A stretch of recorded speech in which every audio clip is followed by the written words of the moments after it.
It's Kathy. I hope you're doing well. I hope you're ready for OJ. I'm ready for OJ. You get out of it for a couple days and you can see the big picture more and you can see how crazy everything is. But when you're inside of it every day, you're too close to it. What are we doing? We're watching OJ Simpson trial. That's what we're doing. We chose this. Also, the carotid artery, correct? The carotid artery, that's where we're starting. Through by that incision, and then it's joined by these other 3 stab wounds, but that's all an approximation. So if in fact, what you're saying, if in fact the stab wound to the left side of the neck cut through the carotid artery, could it have caused bleeding? Yes. And the bleeding would be substantial, would it not, sir? Depending on various factors, it could be. You would expect it to be from the carotid, wouldn't you, sir? If it went through the carotid artery while her heart was functioning, and they had an egress, that the blood, instead of going up and down the carotid artery sheath, came out of the stab wound, yes, there could be a lot of bleeding. And your opinion is that she wasn't unconscious at that time, isn't that correct, that those 4 were inflicted? That's a different question. What I said was, she's not laying on the ground unconscious when the final neck wound is inflicted. Could she have been unconscious when the 4 were inflicted before that? It's possible, but I would think probably not. Well, doctor, again, you are only obligated, you understand, to answer truthfully to the best of your ability any question any lawyer asks you here in the courtroom. Isn't that your understanding? That's correct. You've testified 1,000 times in court, right, sir?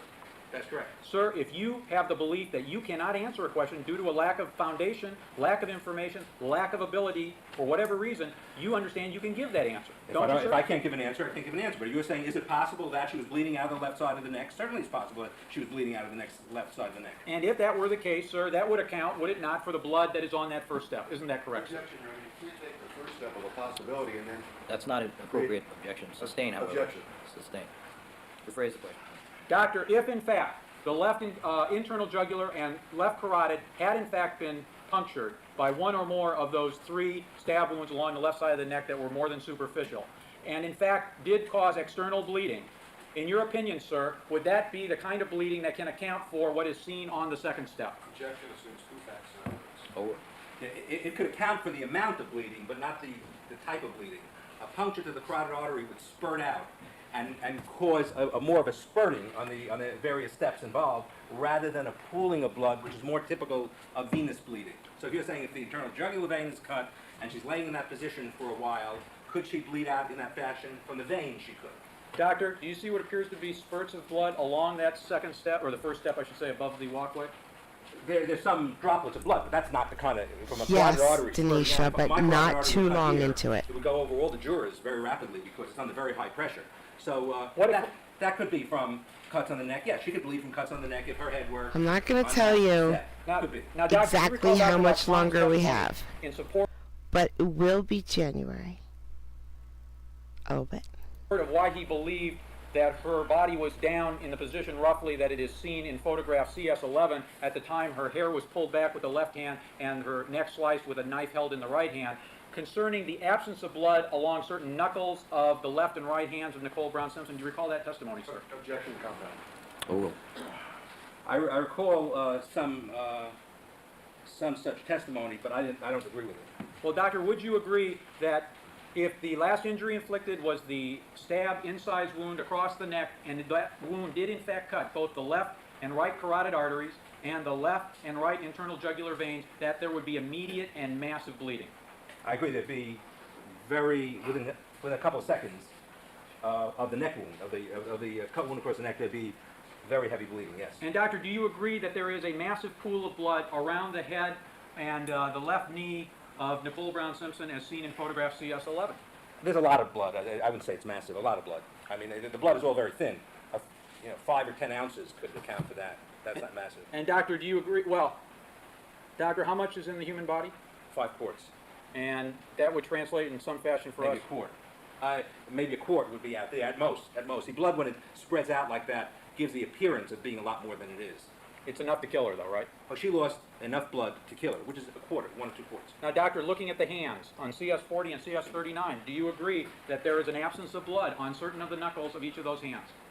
There's not an absence of blood, because even in these pale areas, there's blood in the ridges that one can see in the ridges.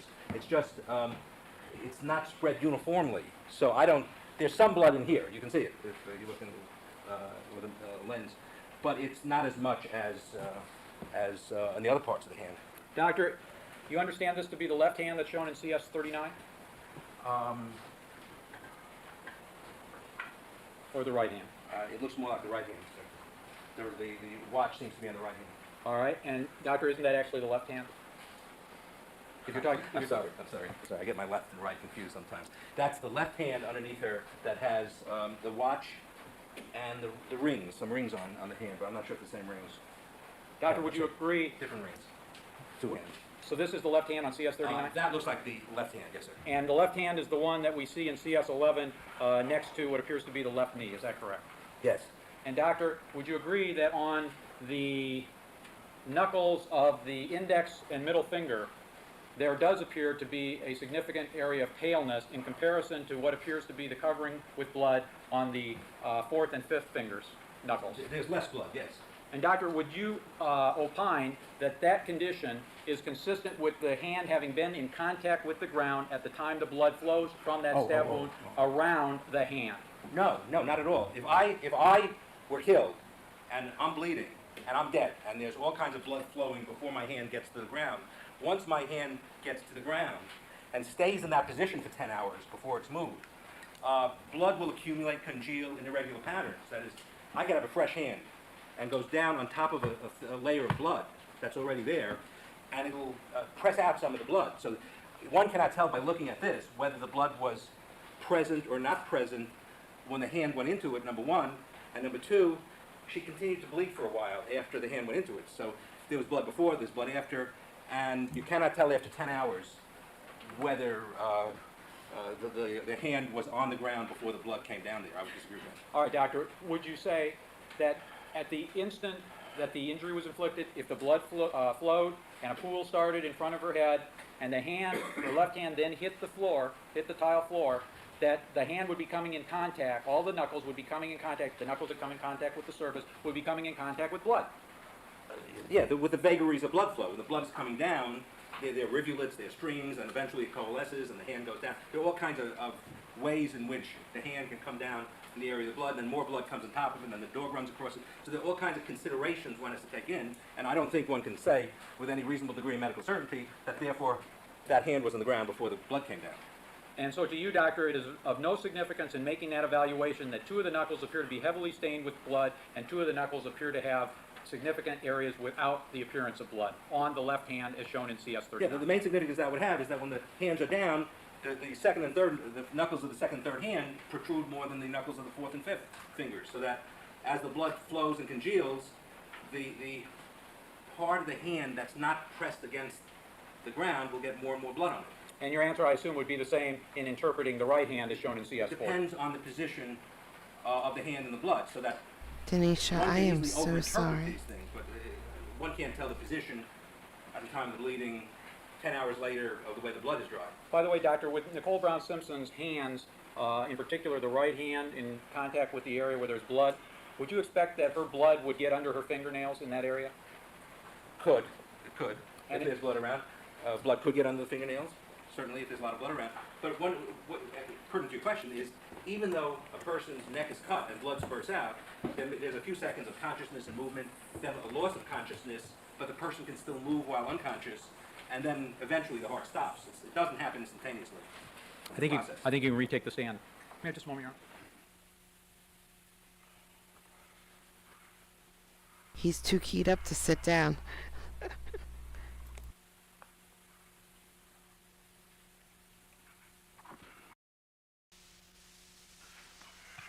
sorry, Your Honor, may I have just another moment?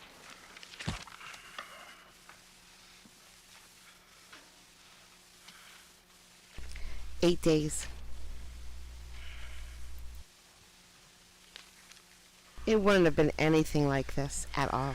Doctor, do you recall testifying in a case called State versus Brown in June of 1988?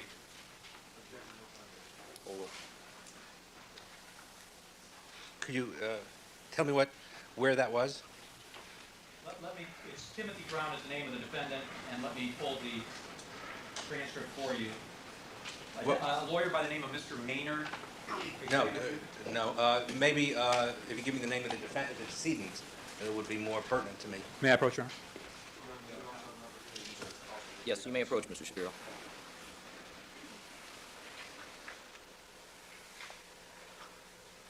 Do you know where this was and who the decedent's name is? I'm sure the decedent's name is in here. If you give me a moment.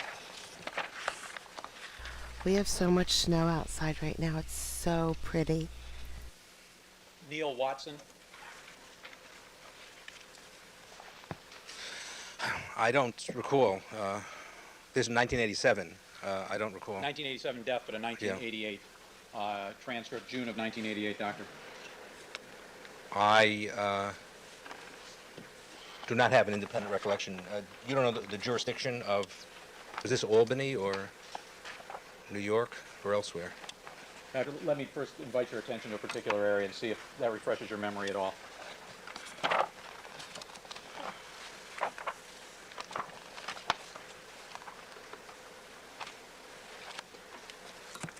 Inviting your attention to page 55 and ask if you would to read to yourself that first paragraph.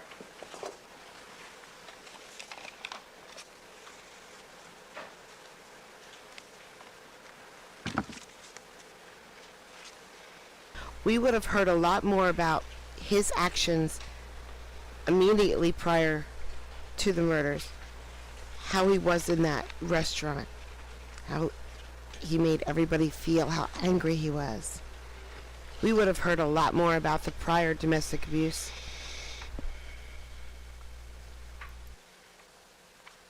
We would have heard about the murder. Definitely. And also page 59, Doctor.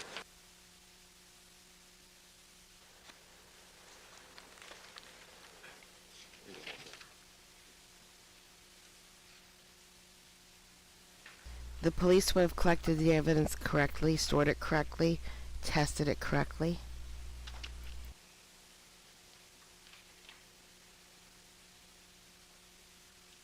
All right, Dr. Bottom, in review of that transcript, do you recollect the case?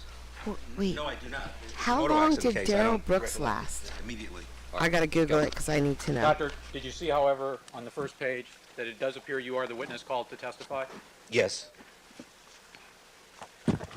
Inviting your attention to page 55, and assuming that this is your testimony, sir, do you agree with what is said there on the first paragraph? So there are different kinds of head injuries, but the most common reason for rapid death in an auto accident is direct bruising, an injury to the brain, and that's, I think, what this history is most suggestive of. Immediate loss of consciousness after 6 to blows the 7 head, weeks. after remaining unconscious with some And- remaining unconscious with some question, I know from the history, as to whether he moaned or didn't moan or made sounds which I would interpret a little differently than other doctors might.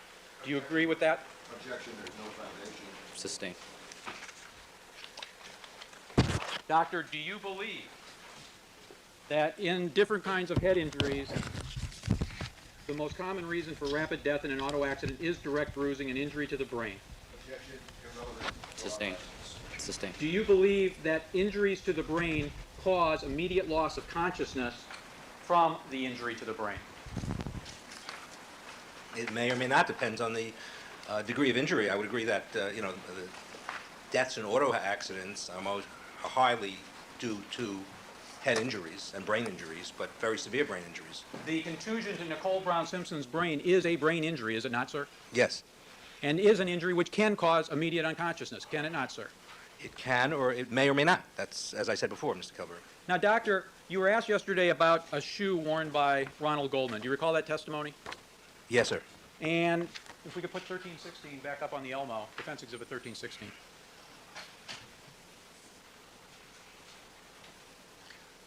We're looking at what you described as a cut to the tip of one of the shoes of Mr. Goldman. Is that correct, doctor? Yes, sir. And doctor, the question asked of you from page 18 of the real-time transcript was, and what evidence have you found in that regard of Mr. Goldman kicking his assailant or assailants? Answer, the evidence would be that I believe on his right shoe, there's a cut on the top of the shoe near the toe area, which is not proof that he kicked at somebody, but is indicative of that. Do you recall that testimony, sir? Yes, sir. Sir, did you say to a reasonable medical certainty you believe that that cut to the tip of the right shoe of Mr. Goldman was inflicted by the knife of the perpetrator who murdered Mr. Goldman? I said indicative, which means more likely than not. It's more than 51%, but it doesn't, in my expertise, doesn't rise to 95%. Well, sir, didn't you testify earlier on direct examination that experts should not offer opinions that they cannot offer to a reasonable medical certainty, which you defined as 90 No. or 95%? Isn't that what you said on No, direct Mr. exam? Kelberg, I'm sorry.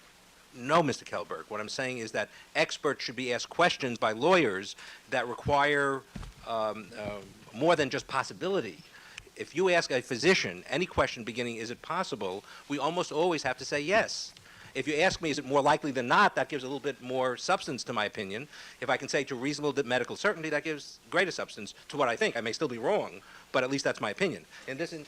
Counsel, we've gone over the semantical issue All right, Your Honor. already. Let me go to the chest wounds. I think we're done with that photograph. Oh, I'm sorry. There is, yes. Thank you, Ms. Clark. Doctor, what evidence do you have regarding the history, Mr. Fairlaw, I'm sorry, I did want it back on. What evidence do you have as to the history of that shoe, to know what condition it was in on the 12th of June, 1994, when Mr. Goldman was entering the walkway of Nicole Brown Simpson's condominium? I don't know the history of the shoe, except it appeared to be in good condition. Well, sir, you have no idea, do you, when that cut may have been created on the tip of that shoe, do you, sir? That's not true. It looked like a recent, fresh cut without, from the edges and the margins. Well, doctor, a recent fresh cut in the human body, you can look for bleeding. What do you see that shows you this is a recent cut on a piece of vinyl, canvas, or whatever make of material goes into that portion of the shoe? In looking at it under magnification at Albany Medical Center in February of 1995, with Dr. Wolf and with Dr. Henry Lee, we could not see any evidence of wearing or foreign material getting into it that would occur over a period of time. Now, of wear. There was no wearing evidence. Now, if you're asking me, could it have happened the day before? Yes, it could have happened the day before, but from the circumstances of the finding of this cut, from the cleanness of the cut, it's my opinion that it more probably, 51%, it was indicative of happening during the struggle than before it. Sir, But I'm not certain about it. Did you look for blood, test the surface, inside and external surface of that cut for blood? From the tip of a knife, which has already inflicted, if it has, stab wounds on Nicole Brown Simpson and or Ronald Goldman? Overruled. I didn't see any evidence of blood, but when a knife is put in and brought out of a body, or different knives are, doesn't necessarily have blood on it. But the knives get cleaned off sometimes on coming out of the body and clothing. There was blood on the sole of one of the shoes of Mr. Goldman, wasn't there, sir? Yes. Sir, what kind of specialized tests, if any, did you perform to see whether there was blood? Other than naked eye observation, what specialized tests, if any, did you perform on that cut surface to see whether or not you could find evidence that might connect it to the knife that was involved in the attack on Ronald Goldman? I looked at it with magnification, and my specialized test beyond that was talking to Dr. Henry Lee, who is my specialized test in this area. By the way, you have worked with Dr. Lee in a number of cases? We have worked on the same side and on opposite sides in a number of cases over the years. Is And, the same- and even when he's on the opposite side, I would take his opinion better than mine. Is the same true of Dr. Reeders? Dr. Reeders, we've, over the years, worked together on cases and on opposite side of cases, yes. You worked together on the Boggs case? No, I worked with the Los Angeles Police Department in the Boggs case, and the Los Angeles Police Department, before I ever got involved, the Los Angeles District Attorney's Office, before I ever got involved, had already consulted with Dr. Reeders. And- So Dr. Reeders was an expert for your office in that case before I got involved, And as I Dr. recall. Reeders, to your understanding, is another expert part of the defense team for Mr. Simpson, isn't that correct? That's correct. He's a toxicologist, but as far as the criminalist goes, Dr. Lee is the person that I would rely upon, and have relied upon, even when I was on the opposite side. Yeah, moving on.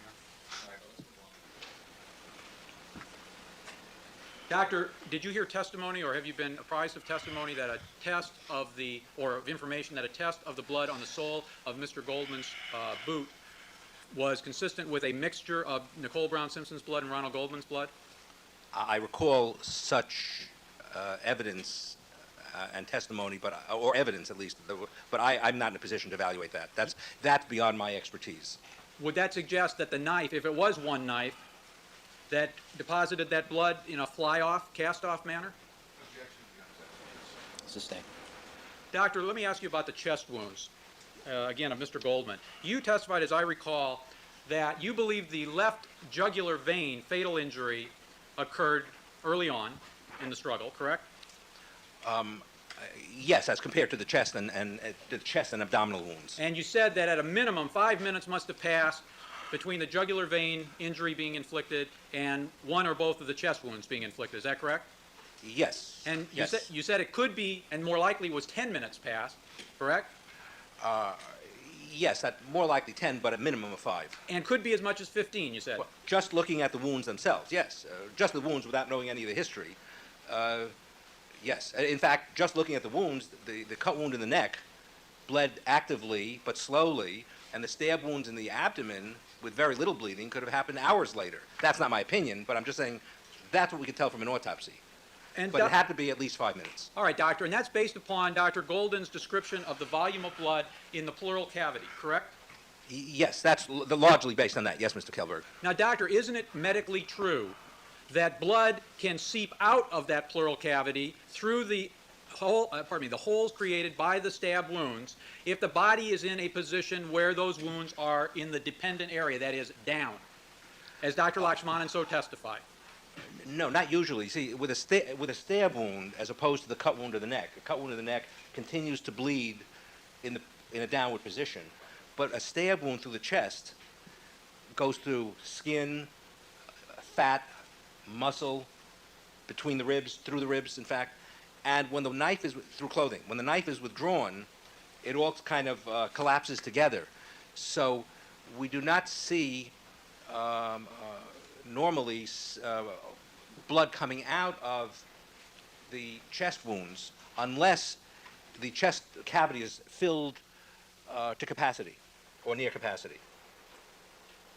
Could I ask Mr. Lynch to assist me for a few moments?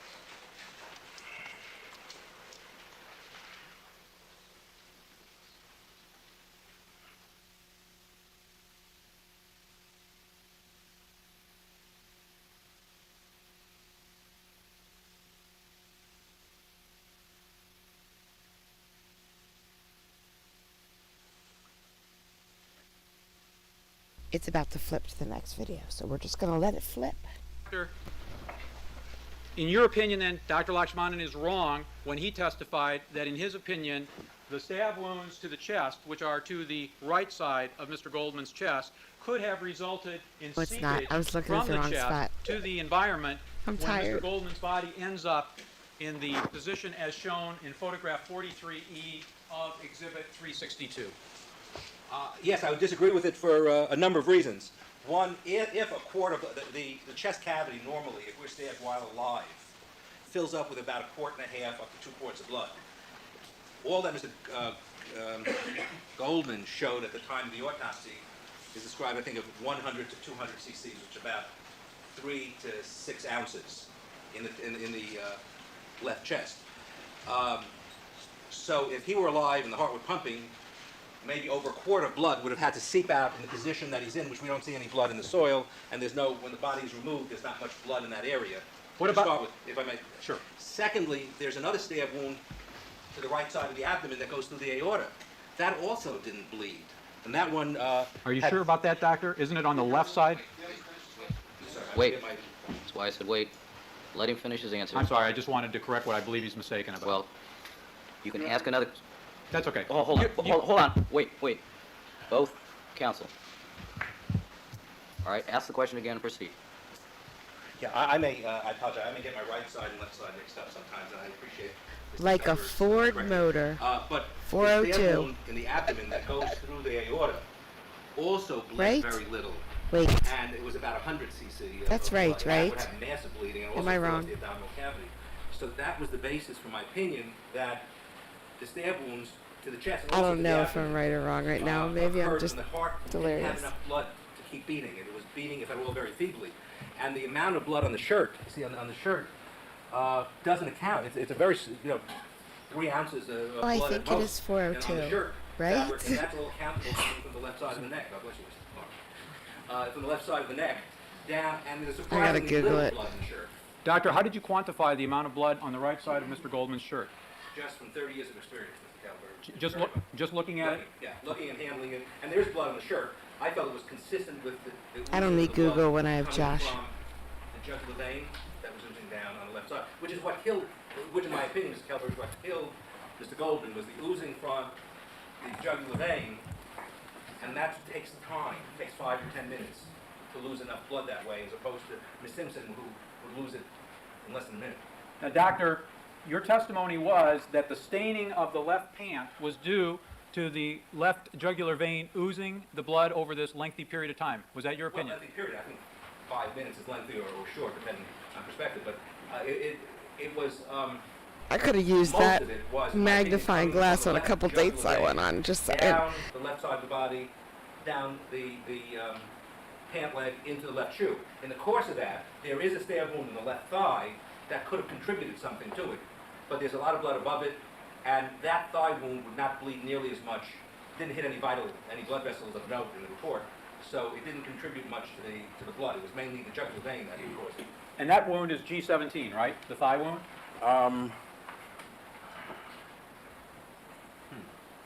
Yeah, it goes through the pocket, the left pocket, I think so. And the pocket, as seen in this photograph G2 of the same exhibit, is where I'm pointing right now, where there's a little whiteness. Is that correct? Yes, sir, I guess. And sir, wouldn't you agree that the blood that is on this pant, this left pant, is predominantly below that area? It doesn't work out that way when you lay out the pant, and if you look at 43E above, you can see how the blood continues up to the waistband. So I think that stab wound, Mr. Keller, contributes to the blood, but there's blood above it, and the jugular vein, internal jugular vein, would bleed much greater than the stab wound in the thigh. Doctor, do you see a trail of blood along the upper edge of the left side of the body exposed with the shirt above, going down to the belt line? Do you see that in photograph? Not on the skin. It's not on the skin. It's not prominent on the skin. And for the blood does not jump, does it, doctor? No, There's been some testimony in this case, as I understand, about flying blood and so forth. I just want your view. Can blood that's flowing from a wound go from the clothing and skip over the body and then land on the waistband of the jeans? Can that happen, sir? Overruled. Well, it didn't skip over. There's dried blood on the skin, but as the blood goes down the skin doesn't absorb the blood where the clothing absorbs it. So there's a blood that extends, that's present on the left side of the chest, and that extends up to the area of the jugular vein, and that blood went downward. But it didn't get absorbed by the skin. It doesn't get absorbed by the skin, so it's not nearly as prominent on the skin, but if one looks at it closely, there's dried blood there, as it is in the jeans and in the shoe. Now, doctor, you recall Dr. Lakshmanan saying that the area where this thigh wound was inflicted is a very vascular area, even without any major vessel being struck. You recall that testimony, sir? I don't recall the testimony, but I would agree that blood vessels there, but not nearly as much as in the neck. How much blood do you quantify along the left leg, sir? Oh, there are a few ounces of blood that are adherent to the leg, and maybe half a quart could be accounted for, half a liter or half a quart on the clothing and on the shoes at maximum. And that's just from a naked eye observation and your experience, sir? That's from looking at the clothing, and the jeans can only absorb so much blood, because a lot of the blood would go elsewhere, but it would just keep dripping down. You know, he had all of his bleeding is not accounted for by what's in the clothing, obviously. Well, doctor, if in fact, as Dr. Lakshmanan testified, that the blood along the left pant leg is consistent with the thigh wound to the left thigh area and was inflicted very early on in the struggle, and that Mr. Goldman was in an upright position at the time that was inflicted, would that change your opinion? If those circumstances were true, would that change your opinion as to the time required for Mr. Goldman to have died from a combination of the jugular vein and the chest wounds and the abdominal aorta stab wound on the left side? Objection, improper hypothetical. Overruled. You can't die from 5 or 10 or 15 or 20 minutes of bleeding from the left thigh wound that doesn't hit any significant blood vessels. I mean, a lot of capillaries, and a person can bleed but won't die from it. The major reason for Mr. Goldman's death by bleeding is from the jugular vein. All the other stab wounds contribute something to it, because every cut and every stab wound does bleed, can contribute to it, but the major source is the jugular vein, returning all the blood that's being pumped as we sit here to our brain. It all comes down the jugular veins. That's the major source of the bleeding. The others can contribute to it, but not in great quantity. Doctor, setting aside the jugular vein, the kind of chest stab wounds that we see in photograph G10, how long would it take for a person to bleed to death from those stab wounds? Taking both stab wounds on the right, his chest cavity could fill up with blood in about, given the autopsy description of the lungs, 10, 15 minutes from the stab wounds to the lung. That didn't happen here because it didn't fill up. There was not enough blood to go in the chest cavity. But stab wounds of the lung are certainly treated every day. People get stab wounds of the lung like this, get brought to a hospital 10, 20, 30 minutes later, and survive. And then survive. And how long, sir, would it take, forgetting any other stab wounds received by Mr. Goldman, for him to die from an abdominal aorta stab wound such as seen in the photograph G5 along the left side of the body? Yeah, Dr. Gold describes that as going in and out of the aorta, so they're really one stab wound with two, I think, half-inch cuts of the aorta. And that could cause a rapid filling of the abdominal cavity with blood and death in also 10, 15 minutes. And again, people get stabbed and do get to hospitals out in the street in the aorta and survive. They'll die quicker from the aortic stab wound than from the lung stab wounds. Doctor, would it be accurate to say that one could inflict the number of stab wounds seen on the body of Ronald Goldman very rapidly by going, as I am going and as Dr. Lakshmanan did, with rapid thrusts of a knife against a victim that the perpetrator is motivated to kill with that knife? Sure, there could be rapid infliction of stab wounds, as you indicated, but stab wounds don't cause death. It's bleeding or injury to the organ that causes death, and you have to bleed out enough blood to die. The stab wound itself doesn't cause death. Just a couple more areas, Your Honor. I don't know how late the court can go, wants to go. I'm not trying very quickly. Doctor, we're looking at a board exhibit 361 dealing with injuries to the extremities of Mr. Goldman, including defensive wounds as described by Dr. Lakshmanan. You've seen these photographs, haven't you, sir? Yes, sir. And, sir, you testified yesterday regarding a contusion along this knuckle of the right hand, as seen in G32, a knuckle of the middle finger, correct? Yes. And that was the contusion or bruise which you described as being consistent with a blow, a closed fist being thrown against the perpetrator, right, sir? I think they're all consistent with blows against another person's skin. They're all consistent with that. Well, Doctor, but that's the most typical.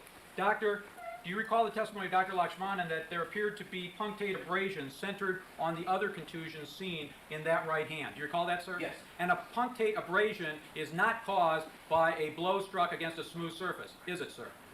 It can be if it's friction involved. The abrasions we're talking about is a friction burn.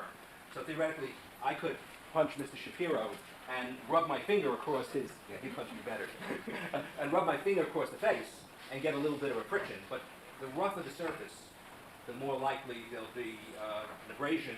Clothing is a good example. Well, for example, wouldn't the surface of a tree, as seen in the environment at Bundy, be the kind of hard, rough surface that can create contusions with punctate abrasions if the hand strikes such a surface? If the hand struck the surface of the tree bark with enough force and with a rubbing action, yes, that could cause this. I would expect, I did look for little pieces of wood or splinters which are not present, which often would be present, not 100%. Now, Doctor, you said yesterday that you didn't think Dr. Lakshmanan's opinion was correct regarding these injuries being received by Mr. Goldman as he's flailing backwards in that confined space in the Bundy walkway area in an effort to ward off the assailant. You testified in that fashion, Yes, didn't you, I sir? gave testimony. I don't think you get these marks against the soft, the smooth surfaces of the gate post, which is my recollection of Dr. Lakshmanan's testimony. Wasn't it also his testimony you get them from rough surface like striking the tree surface? Tree is more likely to cause abrasion. It isn't just a rubbing. See, a rubbing alone would cause an abrasion or a friction burn. A punch would cause a black and blue. It has to be a punch and a rubbing at the same time. That's your opinion because your opinion is the force of a blow from the hand flailing backwards would be insufficient. Is that correct? Insufficient to cause these injuries, yes. Doctor, what study or studies do you rely upon for such a conclusion? I know no studies to have people punch fences. I mean, this is experience, and I apologize that we don't have such studies. Such studies of actual cases, for example, where it was documented, where there was no uncertainty as to how the person received injuries, a person who died, to see what they showed. Isn't that what's called an epidemiological study? No, epidemiological study, just taking numbers and doing numbers of what other people do. Looking at- Doing a statistical, epidemiological means statistical. And statistics can be done with actual cases to see how many people sustain such injuries in the fashion that Dr. Lakshmanan believed, by flailing backwards to avoid a thrust knife. You're absolutely right. Somebody would take this, and Dr. Lakshmanan says it's flailing backwards. They would put it in a study as evidence of flailing backwards. The information we get as medical examiners, and that even our witnesses have, in a type of a struggle, a murder, punching, are so flawed. Nobody's looking for scientific evidence of how knuckles get injured. I would say here that the lack of splintering and lack of wood, and the lack of any blood on the, I didn't see on the tree trunk, but I didn't look at the tree trunk for that really. Well, it speaks against his punching the tree in a way to get these. I say that the smoothness of the fences is against this.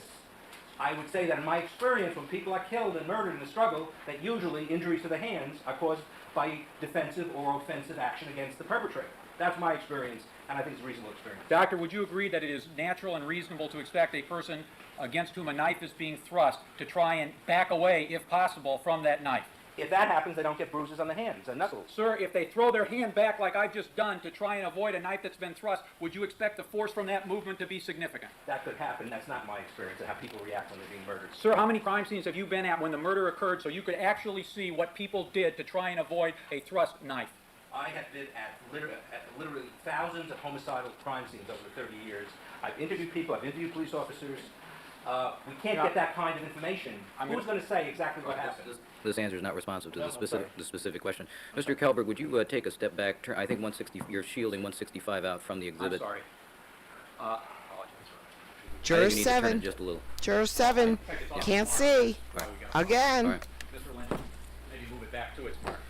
Doctor, my question was, how many crime scenes have you been at when the person is actually being killed by somebody coming at them with a knife, so you know from personal observation what actually happened? 0. Now, doctor, would you agree that this one bruise on the right hand of Mr. Goldman is the only contusion without a Yo, that's a punctate abrasion great on it, idea. on the right hand? If we could just get the medical examiner at the crime scene while the murder's happening, it would make everything so much easier. What was that minority report? We need to create that minority report. There's another abrasion on the inside of the back of the ring finger also that doesn't appear to have an abrasion over it. I think you may have misspoken. I think you said abrasion that didn't have an I abrasion. mean, I'm sorry, it has a bruise without an abrasion, it looks like, but I think these are differences without significance. Well, doctor, if you struck a blow to the fist of a person, wouldn't you expect multiple knuckles in a direct force blow to come in contact with the person's face? That may happen, but it's unusual to have uniform hemorrhage on the hands and knuckles. Usually, in order to find the hemorrhage, we have to cut underneath the hands and look and examine the hemorrhage underneath the skin, which wasn't done. Well, do you see any evidence of bruising on any of the other knuckles seen in the photograph of the right wrist or hand? I see no evidence on the picture, but there may very well be hemorrhage underneath it. That's why we make autopsy incisions to look underneath. God bless you. To look underneath the skin of the hand, of the body or hand. That's why we would make an incision into that questionable shoe print on Miss Simpson's back, is because there are things under the skin that you can't tell from looking at the skin on the outside. Your Honor, I don't know how long the court wishes to go. I have probably another 15 minutes or so. I'll do my very best. Doctor, assuming that this is the only contusion to the right hand without an abrasion, that is not the pattern one would expect to see, is it, sir, if someone strikes another person with a direct blow of the fist that comes in contact, such as my right hand has just come in contact with your left cheek, with at least 3 of my knuckles from the middle, fourth, and ring finger coming in contact. Isn't that the case, doctor? Your Honor, can we get a description for the record? The way I saw it was that his second knuckle was the only knuckle that touched the doctor. Thank you. Well, counsel, I think The difficulty, obviously, Your Honor, I'm Thank sure you. you realize. but we've spent a lot of time on this one particular injury, counsel. All right. Doctor, how many This was defensive wounds 95, does Mr. so I Goldman would have in say his hands? cocaine. As I recall, 2 on one hand, one the other way, stab wounds. Defensive wounds, doctor. Defensive wounds, if I may, is a misnomer because what we're assuming is that he was trying to protect himself during the struggle. We say defensive wound because these are consistent with putting hands up or maybe he was struck on the knuckles or struck on the hands. But one can get these same wounds not in a defensive position. I could be laid out, somebody can come and stab my hand and give me the same wounds, and it's not defensive. So it's an interpretation. I don't know, on this, I would include all the injuries in the hands as evidence of struggling and trying to protect oneself. And that would be a classic definition of a defensive wound, isn't it, sir? If somebody is seen to try to defend himself and get injuries, that would be a defensive wound. But as you indicated, the pathologist rarely sees the action. Sir, in looking at photo G29 of the same exhibit, you see incised wounds, the web of the left thumb, and below the area of the pinky, do you not, sir? Yes, sir. And, sir, that's consistent with, as Dr. Lakshmanan said, Mr. Goldman having his hands up and the knife puncturing it, piercing it, correct? Yes, that's consistent with that. A blocking action, but the hand is open, right? Yes.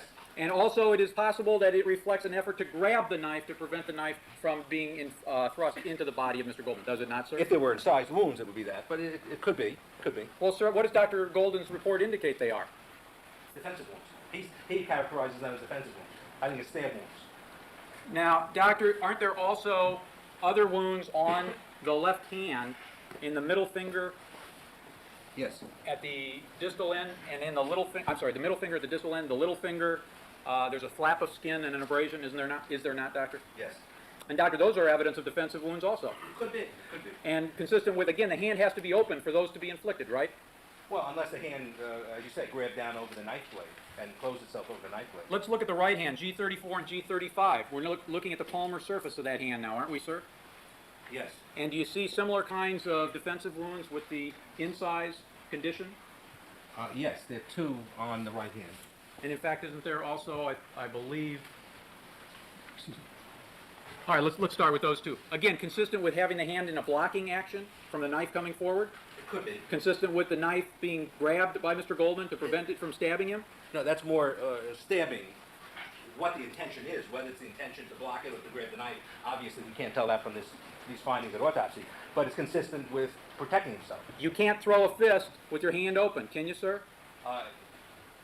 Throw a punch with a closed fist if you're going to, at the same time, be receiving these kinds of injuries, can you, sir? If his hand is open, then it's not clenched. And you recall Dr. Lakshmanan's testimony that the absence of defensive wounds to the upper arms, right and left, the presence of the injuries on the palms indicating the hand was open, the absence of bruising along any knuckle other than the one knuckle in the right hand, except where there is a punctate abrasion, that constellation of contusions with punctate abrasions caused him to form the opinion that Mr. Goldman, in fact, did not throw a punch that connected with the perpetrator. Recall that I testimony. recall the testimony. I disagree with it. And he also was of the view that you would not expect Mr. Goldman to throw a punch because to throw a punch would bring his body closer to the knife if the knife is being thrust at him at the same time. Do you recall that testimony? Yes, I think that's silly. That's silly. Because if a person is trying to defend himself, he or she may do a lot of things. And most of the time, when a person tries to punch the opponent, they come close to each other.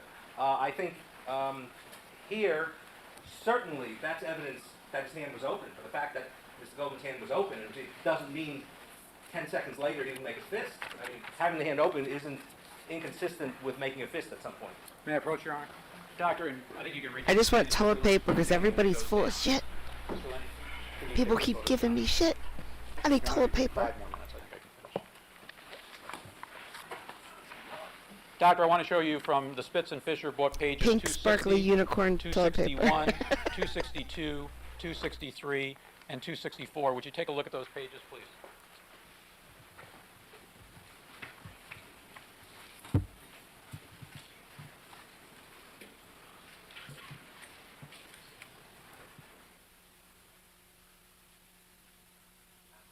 Paper supply.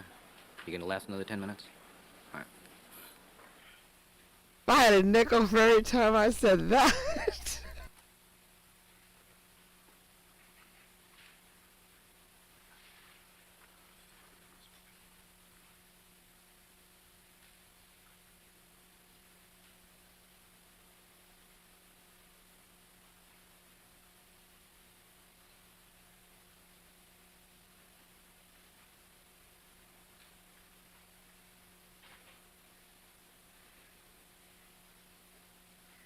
Mr. Calvert, given the number of exhibits that you have, I'm not optimistic that we're going to finish.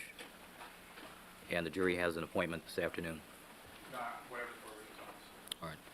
Ladies and gentlemen, I don't think we're going to finish in the Thank you, next 5 Zach. minutes. Thank you, thank you, thank you. No, I've got a real time problem here. I'm saying if he has 5 minutes, I have very little redirect. Very little. The doctor has an appointment out. Oh, couldn't make it 10 minutes. Just couldn't. Quickly. I think I can expedite this without using the Elmo now, but asking for permission later to put them on, perhaps on Monday, according to the doctor's testimony. Doctor, the photographs on those pages are photographs put in Dr. Spitz's book to reflect the kinds of defensive wounds commonly seen on people who receive sharp force injuries, stab wounds, which kill the person, correct? No, these are not commonly seen. These are examples of, from the other information that Dr. Spitz had on the cases, were defense wounds. But these are not necessarily common. And the areas shown, Doctor, just to start with the photos before we'll put them up. Oof. The That first was photo a shows the bad right arm of answer an for the individual, this photo on page prosecution. 260, with a defensive wound from the knife along the area where I'm pointing right now, Doctor, if you look. This Yeah. area right here, correct? Yes. Did you see any such injury on Mr. Goldman's right or left arm? Not this exact same wound. Did you see any defensive wound along the forearm of the right or left arm of Mr. Goldman? Not that I recall, no. Same situation, showing you photographs on 261, the lower portion of the photo as well, showing defensive wounds to the arm area and the upper wrist area, correct? Yes. Didn't see any such injuries on Mr. Goldman, Not did you? these same injuries, no. Would you agree that the more defensive wounds that are seen, it suggests that the struggle was a longer struggle, as you use the term struggle? No, not necessarily. How many defensive wounds did Nicole Brown Simpson have? Nicole Brown Simpson had injuries to her hands and neck and top of the upper part of the body. I forget how many were on the hands. In fact, Doctor, one of her hands had no evidence of defensive wounds. Isn't that correct? I think you're correct. Do you want to look at your notes? Yeah, I think you're correct. I think you're correct. And there was one defensive wound on the other hand. Is that correct? I think you're correct. But the number of defensive wounds, if they are defensive wounds, does not tell how long the struggle goes on. I mean, one can't equate the two. The point about the absence of other defensive wounds. All right. I'm assuming then I've laid enough of a foundation for the other pictures. So that I I'll don't be- even know that it's necessary since we're talking about the absence of wounds in those areas. All right. Doctor, just a couple more things. You testified yesterday regarding these control wounds as described by Dr. Lakshmanan. Number one, you didn't think they were control wounds, right? That's correct. And one of the reasons you said that you thought that the jugular vein injury came before those, right? I think that the jugular vein injury could have probably came before because there was almost no bleeding from those cut wounds. Yes. Doctor, would you agree that common sense would suggest that if there's been this struggle that goes on perhaps for 5 or 10 minutes, so that you start with the jugular vein injury and you have 5 or 10 minutes of bleeding before you get the chest wounds, that it is not logical that somebody would take a knife and carefully put in 2 superficial incised wounds on the neck of that same person after there's been a battle royale in the form of a struggle? Isn't that logical to suggest? Murder and struggles are not logical, Mr. Kellberg. If they were logical, there'd be fewer of them. And I think that it was dark, and the perpetrator wasn't sure that Mr. Goldman was dead, and that's why 5 minutes later or 10 minutes later, additional stab wounds were made, because Mr. Goldman, while he was bleeding from the neck, would have collapsed to the ground after a few minutes, would have been breathing, and then additional wounds were made on the body while I believe he was lying on the ground, which include the lungs, the aorta, the abdomen, and also the neck could have been cut, not intending it to be superficial. As I understand your testimony then, Doctor, what you're saying is that even if 5 minutes passed between the neck wound and the chest wounds, the struggle had ended long before that with Mr. Goldman on the ground and the perpetrator coming back and inflicting these additional wounds to verify that Mr. Goldman was in fact dead. Isn't that what you've just suggested? What I've said is, by saying that it takes 5 minutes for the heart not to be able to beat properly, doesn't mean that he's struggling all that time. At some point before the lung stab wounds, Mr. Goldman collapses, and the perpetrator or perpetrators then inflict additional stab wounds because although he's on the ground, he's breathing, he's making noise, and the perpetrator, parenthesis S, may have want to make sure that he was dead and not still alive. Doctor, in your experience, is it unusual for a perpetrator who uses a knife to inflict the kind of injuries seen on Nicole Brown Simpson and Ronald Goldman not to have some minor knife injury that can be inflicted in the course of the struggle? Oh, it's very common for perpetrators not to have any wounds. I mean, if I have the knife, the likelihood is I'm not going to get stabbed. I could get stabbed or cut, but most of the time I don't. if your left hand, for example, is in front of an area where you're trying to take the knife and cut the person, you can have your hand cut, can you not, by the knife? Oh, sure, I could cut myself. Was that called friendly fire or something? I could cut myself inadvertently, and that does happen sometimes, but not in the great majority. In the great majority of times, when somebody's stabbing somebody with a knife, the perpetrator doesn't get cut, but sometimes he does. Doctor, looking at photograph 358B, does that show the 2 superficial incised wounds? And yeah, there are superficial cut wounds of the neck. And doctor, you said yesterday that the absence of blood, as seen in the photograph, suggested to you that those wounds were inflicted later on. Isn't that correct? Yeah, it would suggest. I can't say that to a reasonable degree of medical certainty. It's more likely than not, 51%, that these cuts on the neck happened while he was dying rather than during the struggle. Doctor, would you agree that this photograph does show blood in both of the superficial incised wound tracks?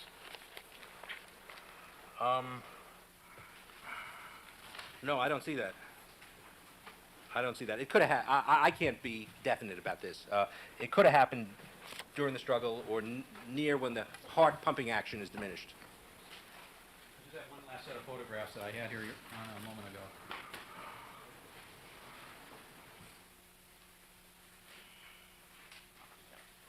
Your Honor, I need to add to the Exhibit 581A through D a few additional photographs.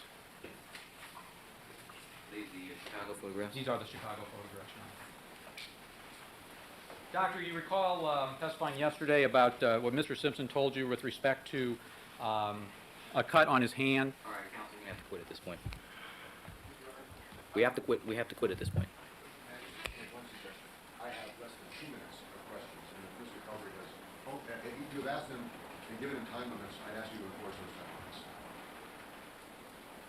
No, he told me how long it was going to take, and I tried to accommodate finishing this witness. I did not give him a time limit today. Your Honor, this is the last area. This is hopefully 5 minutes. Your Honor, I can't control the length of the Well, answer. you just heard the reaction from the jury. We're going to quit now. All right, let me see counsel at the sidebar.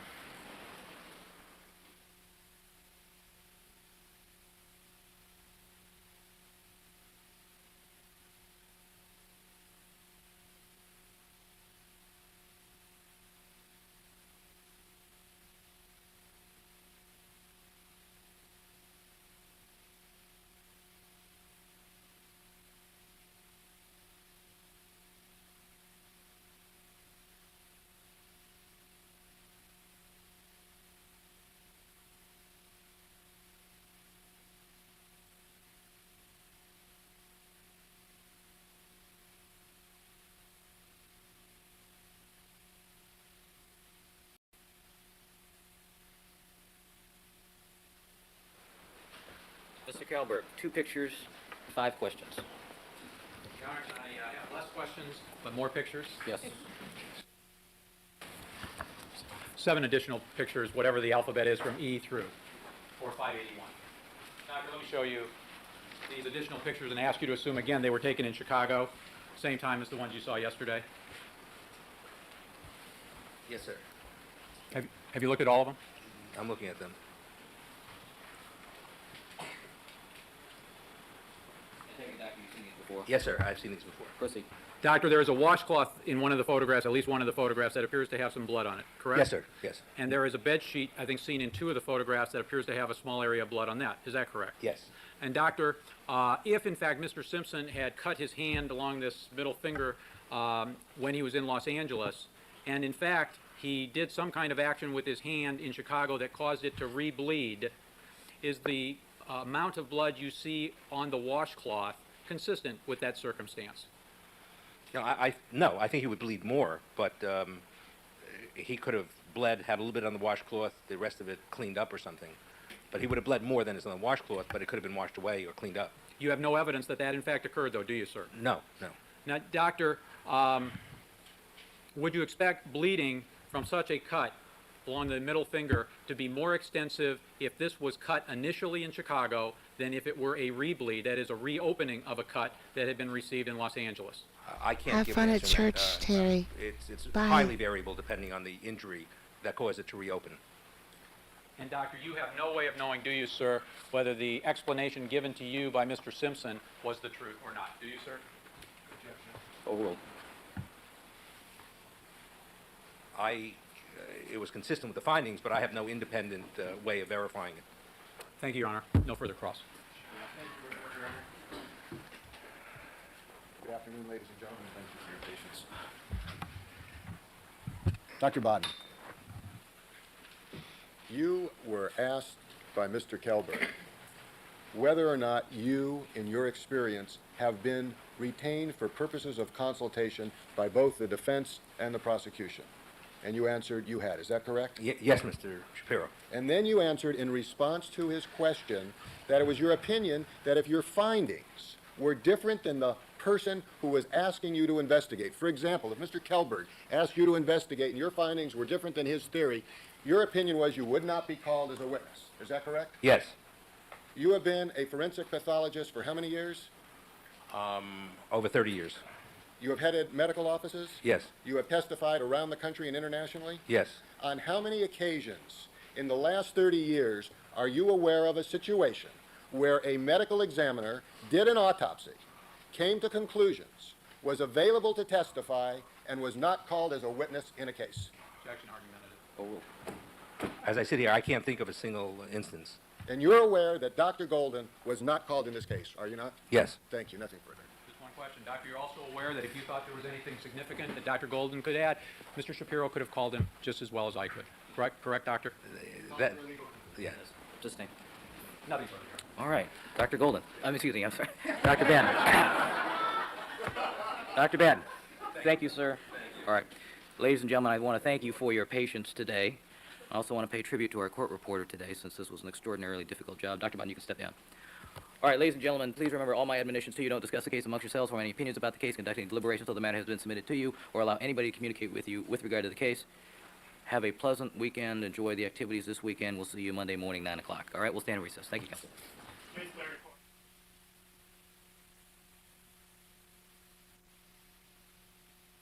Kelly, thank you. It was a long week. Back on the record in the Glad it's Simpson over. matter, Mr. Simpson is again present before the court with his counsel. Mr. Shapiro, Mr. Cochran, Mr. Scheck, Mr. Neufeld, Mr. We Blazer, all made people it through. represented by Ms. Clark, Mr. Darden, and Ms. Kahn. The jury is not present, counsel. What are the matters we need to Oh take up? boy, before please we, don't bring say the jury in? tapes. Please Morning, don't Honor. say tapes. Morning, Mr. Brown. Very briefly, Ms. Clark and I have talked about Dr. Reeder's testimony. As you might recall, Dr. Reeder's was in the middle of cross-examination when he had to leave, I recollect. and we then called Agent Martz. I want to ask Dr. Reeder's questions about Agent Martz's testimony. He has reviewed it. I told Ms. Clark that I have no objections if she just wants to start crossing him on that, so we don't need to stop and recall him and that sort of thing. So if that's agreeable with Ms. Clark, that's fine with me. Yes, I informed Mr. Blazer that'd be fine, that I'm not going to go through the rigmarole of having him leave and come back or walk out the door and come back when he's recalled. That's fine. I'm not going to be able to completely cross-examine him on what he would be saying about Agent Martz because I really don't know until I hear the direct, so I'll have to reserve some of that for cross, but I'm going to make this as expeditious as possible. So. All right. Anything else we need to take up? Mr. Cochran? We'll have some things to talk about probably this afternoon, so we get this going. How about this afternoon? Okay, I had anticipated this morning because I didn't bring the jury down. Oh, the jury is, can you have one opinion? Okay, thank you. Whether they have a copy. Is the observation or detection of a single parent and single daughter ion. Back on the record in the Simpson matter, Mr. Simpson is again present before the court with his counsel. Objections if she just wants to start crossing him on that, so we don't need to stop and recall him and that sort of thing. So if that's agreeable with Ms. Clark, that's fine. Sorry, I was trying to find out if we have any offensive words coming up, and I Mr. Blazer, that'd be fine, clicked that I'm not wrong. going to go through the rigmarole of having him leave and come back or walk out the door and come back when he's recalled. That's fine. I'm not going to be able to completely cross-examine him on what he would be saying about Agent Martz because I really don't know until I hear the direct, so I'll have to reserve some of that for cross, but I'm going to make this as expeditious as possible. So. All right. Anything else we need to take up? Mr. Cochran? We'll have some things to talk about probably this afternoon, so we get this going. How about this afternoon? Okay, I had anticipated this morning because I didn't bring the jury down. Oh, the jury is, can you have one opinion? Okay, thank you.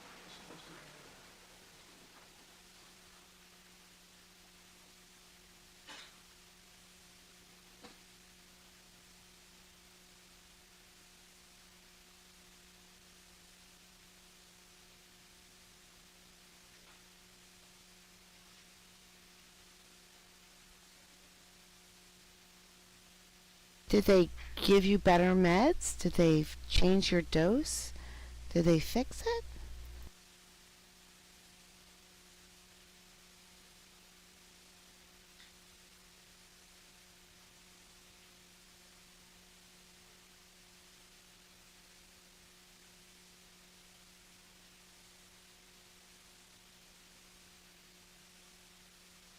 All right, I just checked the transcript. There's no bad, Your Honor, a bad couple of word things here. we'd like to address, if we might. One, regarding the tapes, Your Honor. As the court It's can imagine, okay. you've all been quite We're busy. fine. I understand the prosecution now has the tapes also. And one of the things I wanted to address was that with regard... Do they have the tapes in the transcript? I don't know. I was just advised by Messrs. Schwartz and Regwan that they were going to get, I presume, the tapes and the transcript Ms. from Clark Ms. McKinney. indicates that they have. Right. And he called and indicated while I was back east this weekend. Your Honor, with regard to that, I would ask, with regard to the people who can listen to the tape, we've obviously got to expand it from the defense standpoint because Mr. Bailey is handling Detective Furman. And we certainly anticipate That that he's in the middle of sucks, Kelly. cross-examination, so That sucks. it's kind of unfair that he can't, he has to know what's on these tapes. And so we've got to extend it further. Because these tapes are so voluminous and there's so much information on these tapes that I believe this court is going to find very, very relevant. We need Mr. Dershowitz and Professor Dershowitz and Professor Ullman also involved because we anticipate any motion they may bring. Clearly, they're relevant. And the question is, we don't want to play at this point 13 or 14 hours of tapes. Maybe 5 or 6 hours, but certainly not 13 or 14. But we'd like to narrow it down. In order to do that, if the court pleases, we want to be able to share that with our colleagues, and we want to do a major brief spelling out He's the not various points and joking. various relevance. I think it'll be helpful to the court. We're going to have a copy for you. Well, I should back up and say this. Ms. McKinney's in town, and I had asked her, if you remember last week, to bring the original for this court. And I will, hopefully tomorrow, we can have you the original and a copy of her transcript. And then, as I indicated, my office is doing a separate transcript which we can compare. And but you need to read these transcripts, and it's a lot of work, but you need to hear this for a lot of reasons. And so that's what I'd like to do. And certainly, specifically, Mr. Bailey isn't here this morning, but certainly he has to be part of it because No, he's I going to be. agree with you that since Mr. Bailey is the individual conducting the examination of that particular witness, that he ought to be included. Something perhaps we should have thought about when the protective order was originally. But the thing is, the protective order was submitted by counsel for Ms. McKinney, Mr. Schwartz, and Mr. Rigwan. So Yes. they will need their acquiescence. Well, it will. There'll be no problem. I spoke to them from back east, and the other matter that we talked about in the 1054.7, they've acquiesced, they've been in touch, and they will be, they've allowed that also. And so I'll ask them to send you a letter today. All right, if you'll secure for me then their consent to that, with the understanding no copies be made by any of those three counsel, Mr. Bailey, Mr. Dershowitz, or Mr. Ullman. Certainly. And are there any limits on the prosecution, Your Honor? The defense, they have not, Ms. McKinney's counsel have not asked for restrictions on the prosecution. No, no, that was my understanding. My understanding was they wanted to protect proprietary rights Oh, I'm of these sorry. tapes. No, I stand It has nothing to do with Stand whether it's- corrected. The protective order did include the prosecution. All right. The problem with what you just said, and I'd like to just clear this up. Dershowitz is, as the court knows, in Massachusetts, so it's very difficult. We can't work with one copy where he's concerned. So I will address that as soon as I can reach Messrs. Regwan and Schwartz, because obviously we got to send a separate copy to them and they've already acquiesced to a separate copy to others as it is. So we expect that we can handle this if the court pleases. No, I can't The other do matters, members Your Honor, only 'cause Professor people are Newman will watching be this here. with Ullman us. will be here this afternoon. And They're we'll not be talking here. about the Kessler, Bosco, Savage matter. They're not in our chat. They don't come early for the live stream. But there is a there's a group of people who have been watching with us since the beginning. And I don't know if they're members or not. So, and there's some members, some non-members that come in here to this chat. So, I said we were going to do the full trial. So we're going to do the full trial here. I'm just going to bleep it all out. I already started. It's fine. And I think that Mr. Scheck would like to address the court on the whole idea of the jury view and the, it's our position it's unnecessary and too costly, but I'd like Mr. Scheck to do that at this point if the court please.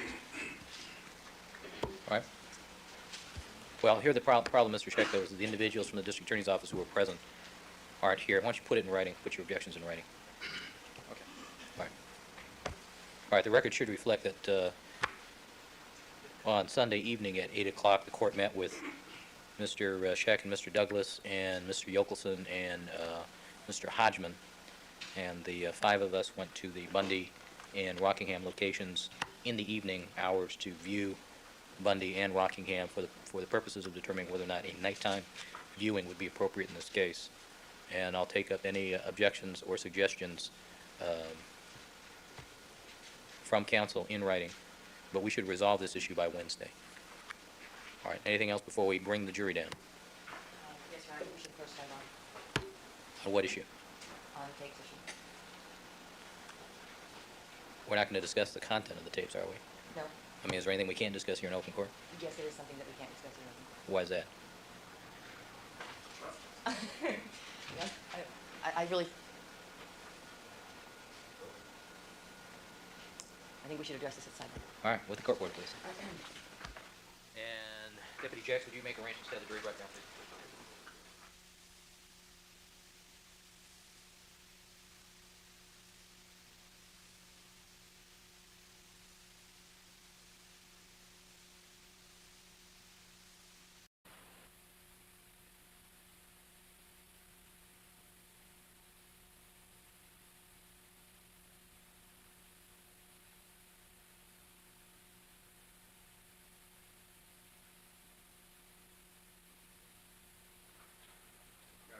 With regard to this whole matter of the affirmative tapes, and I can tell you they do in fact exist, we will also be preparing, as the proponent of the evidence, a brief for the court, setting forth those things that we think are very relevant, and they are numerous, but we understand the areas that the court has previously indicated would be relevant. There's one other thing, Judge. There's this overall category of credibility, where a witness may have said something on the stand which we can now disprove. There's also something else these tapes bring to mind, and that is this particular officer's entire personnel record and what's in it, what should have been in it, and what this court may not have seen, based upon the numerous incidents he talks about of physical. We have 19 more videos until we get to the Furman tapes. And some of those videos are 2 hours, and some of those videos are 4 minutes.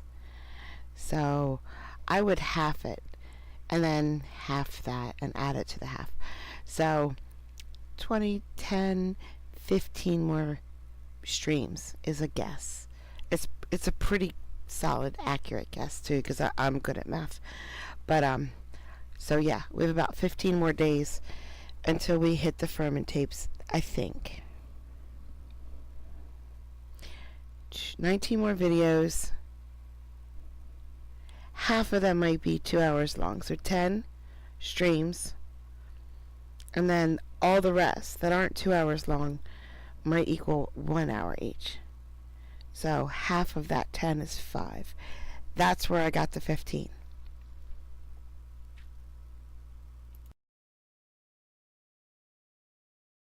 Violence and force he's been involved in. And so we have a number of things to go back and look at. And then finally, you'll recall that when this particular officer tried to get off the LAPD and told about all of his violent proclivities and his racist views, that was discounted by the LAPD, who basically said, well, we don't believe you're racist, we believe you're a liar, go back to work. And the point then becomes, some of those things may now be very relevant by what we now learn out of his own mouth. So there's a number of issues that we want to kind of focus on and then get back to the court on as we resolve these and move ahead as quickly as possible. All right, I realize that there's a large circle of items that are potentially included here. Fine, thank you. All right. All right, let's have the jury, please.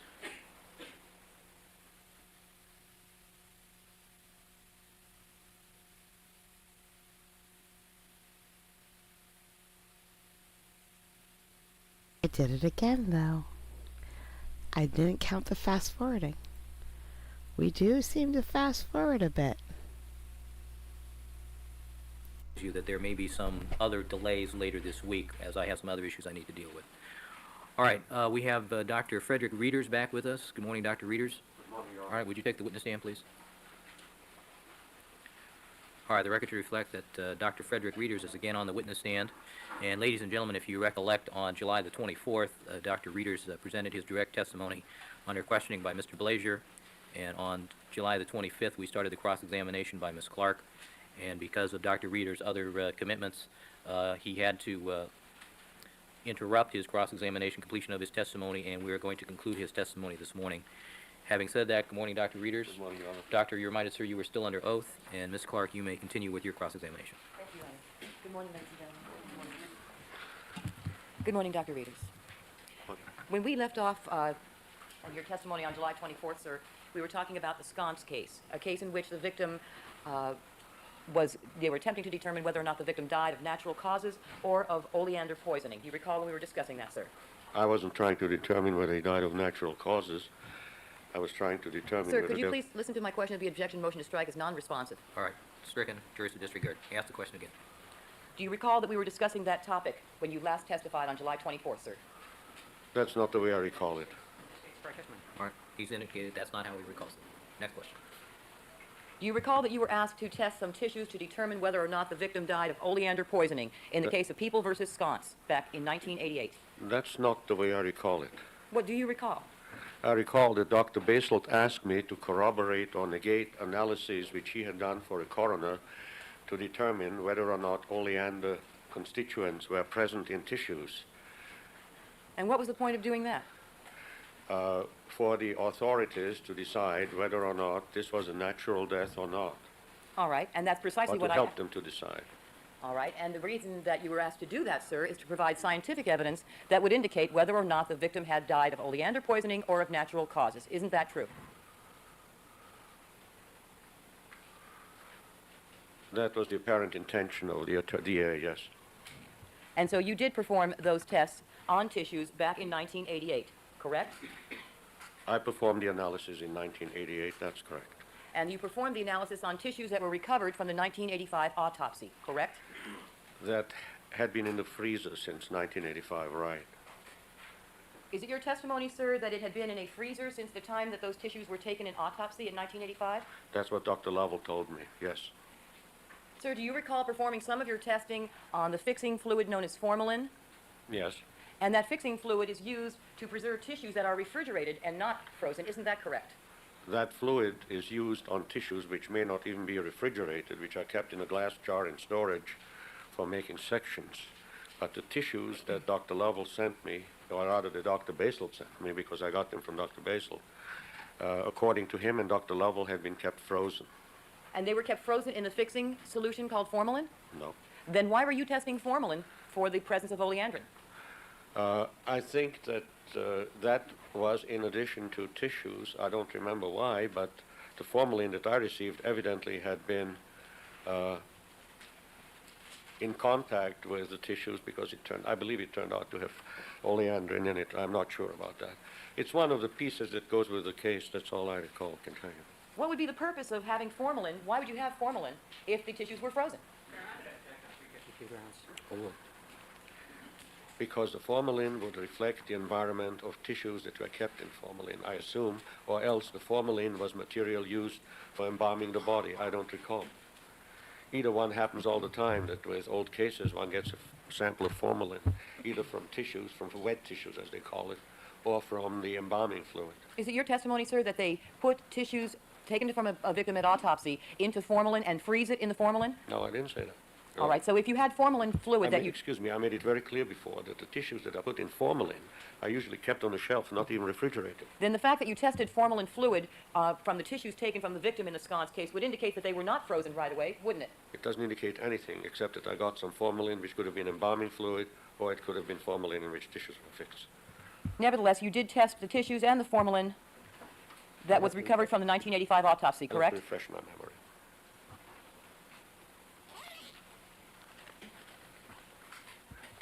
And exactly what is it you're trying to refresh your memory about at this time, sir? Whether or not I tested formalin.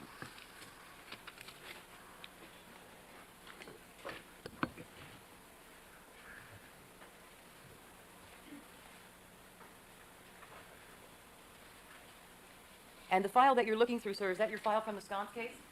Yes.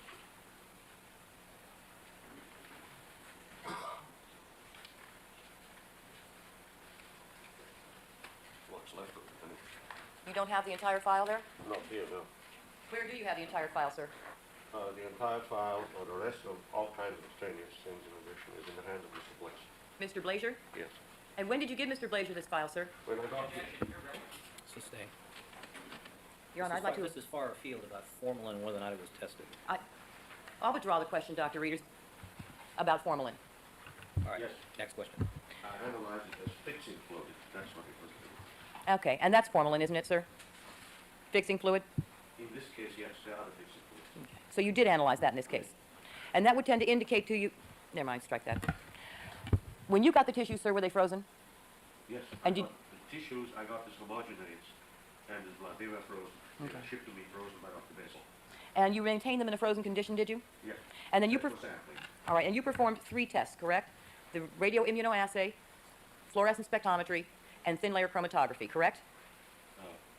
Fluorescent spectrophotometer. Yes. And it's in high performance thin layer chromatography, which is a little bit. All right. All right, Dr. Now, those Reeders, tests- Hold on, why don't you swing the microphone? Oh, sorry. Now, those tests were the state of the art back in the 60s, weren't they? 60s? Yep, 60s.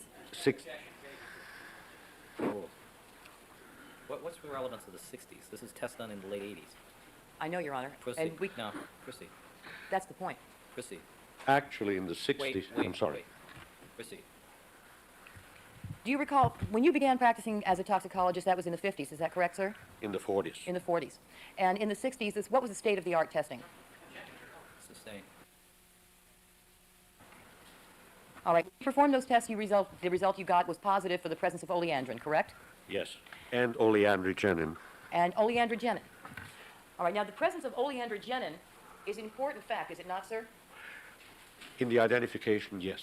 And that's important because when you have decayed or decomposed tissue, the substance oleandrin may break down into a metabolite, in this case oleandrogenin, so that even if you don't have oleandrin, if you have oleandrogenin, you can still substantiate that it was present. Isn't that right, sir? No, ma'am, it's not right, if I may correct you.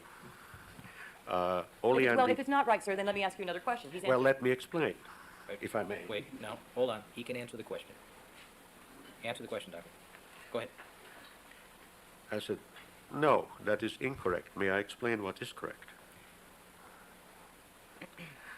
Oleandrogenin is formed in the body as well when you take it, when you take oleandrin into the body. It is also formed in the plant itself, in the oleander plant itself. It also is formed if oleandrin starts to break down for any other reason.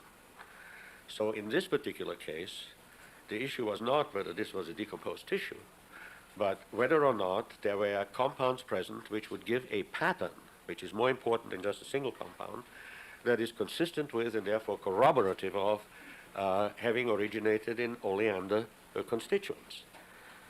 That's what the oleandrogenin means in this case, that on the thin layer chromatography, that plus some other metabolites or breakdown products of oleandrin were found, giving a pattern which gives a high degree of identifiability to the compound, because you have a whole pattern rather than just one little streak. Right, next. So then the finding of oleandrogenin was an important corroborative tool for you to determine that, in fact, it was oleandrin that you saw. 350 here. It was one of them, yes, of course. Do you have the report that you submitted on the case concerning your findings? All I have is the handwritten report. I don't have any of the typed copies. Or a copy of the handwritten report, I should say. All right, Doctor, I'm going to show you the report that you actually, typed report that you wrote, that you did back in the Scott's case. And a copy to counsel. I'm going to show you a copy as well, Doctor, and I'm going to ask you to point out where, in this report, you determined that you found oleandrogenin. It's not in the report. It's But not it's in the it's in my notes. It's not in the formal report, Doctor? No, it is. Sustained. Rephrase the question. You acknowledge that's an important finding, the oleandrogenin, yet you did not put that in your report. It wasn't important to the report. It was important to my conclusion of the report to have enough factors to call this, with reasonable certainty, the presence of oleander. And let me ask you then, Doctor, why was it not important to put in a report when you just acknowledged that the constituents of oleandrin were an important corroborative tool? Sustained. Rephrase the question. You did not put that into your report to Dr. Lovell? Overruled. Is that right? Is what right? You did not include the finding of oleandrogenin in your report to Dr. Lovell. Is that correct, sir? Hold on, hold on.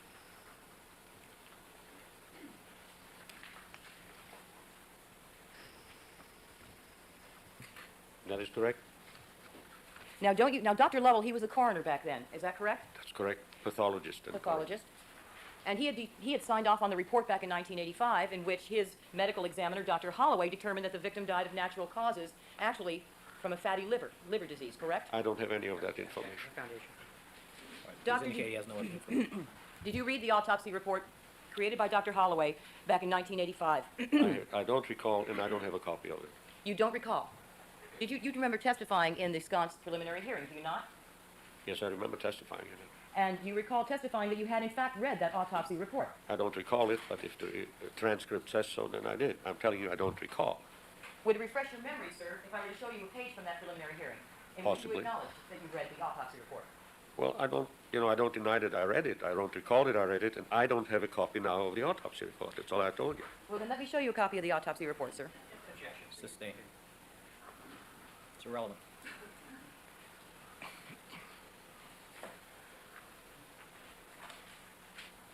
May I be heard, Your Honor? Nope.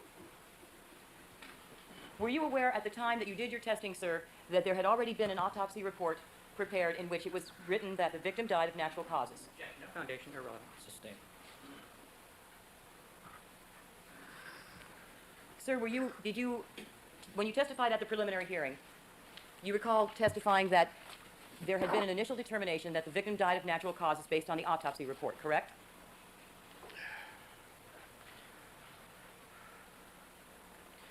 Counsel, I don't know what the relevance is of this, because we've already established the reason he was doing this testing was to determine whether or not this person died as a result of oleander poisoning, not natural causes. So the jury already knows that. That was the purpose of this testing. So let's move on. Goes to the nature of the report, Your Honor. The report is not real relevant. All right, Dr. Reeders, nevertheless, you acknowledge you did not put the finding of oleandrogenin into your report. Sustained. All right.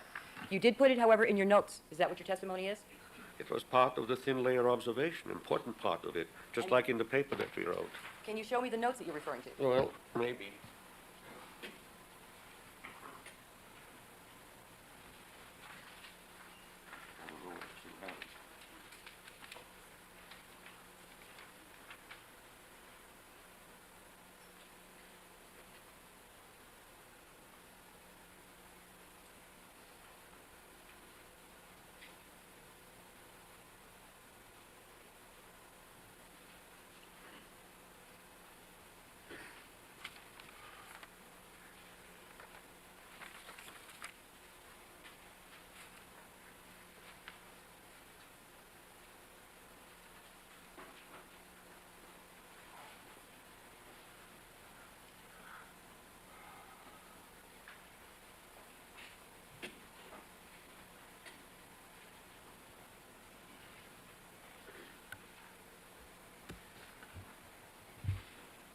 No, it's not in the broadsheets and the thin layer results, or the thin layer laboratory notes on it. None of the lab notes. All right, Doctor, why don't you swing the microphone around? So you have nothing in the notes now before you that indicate that you found oleandrogenin. That's what I said, yes.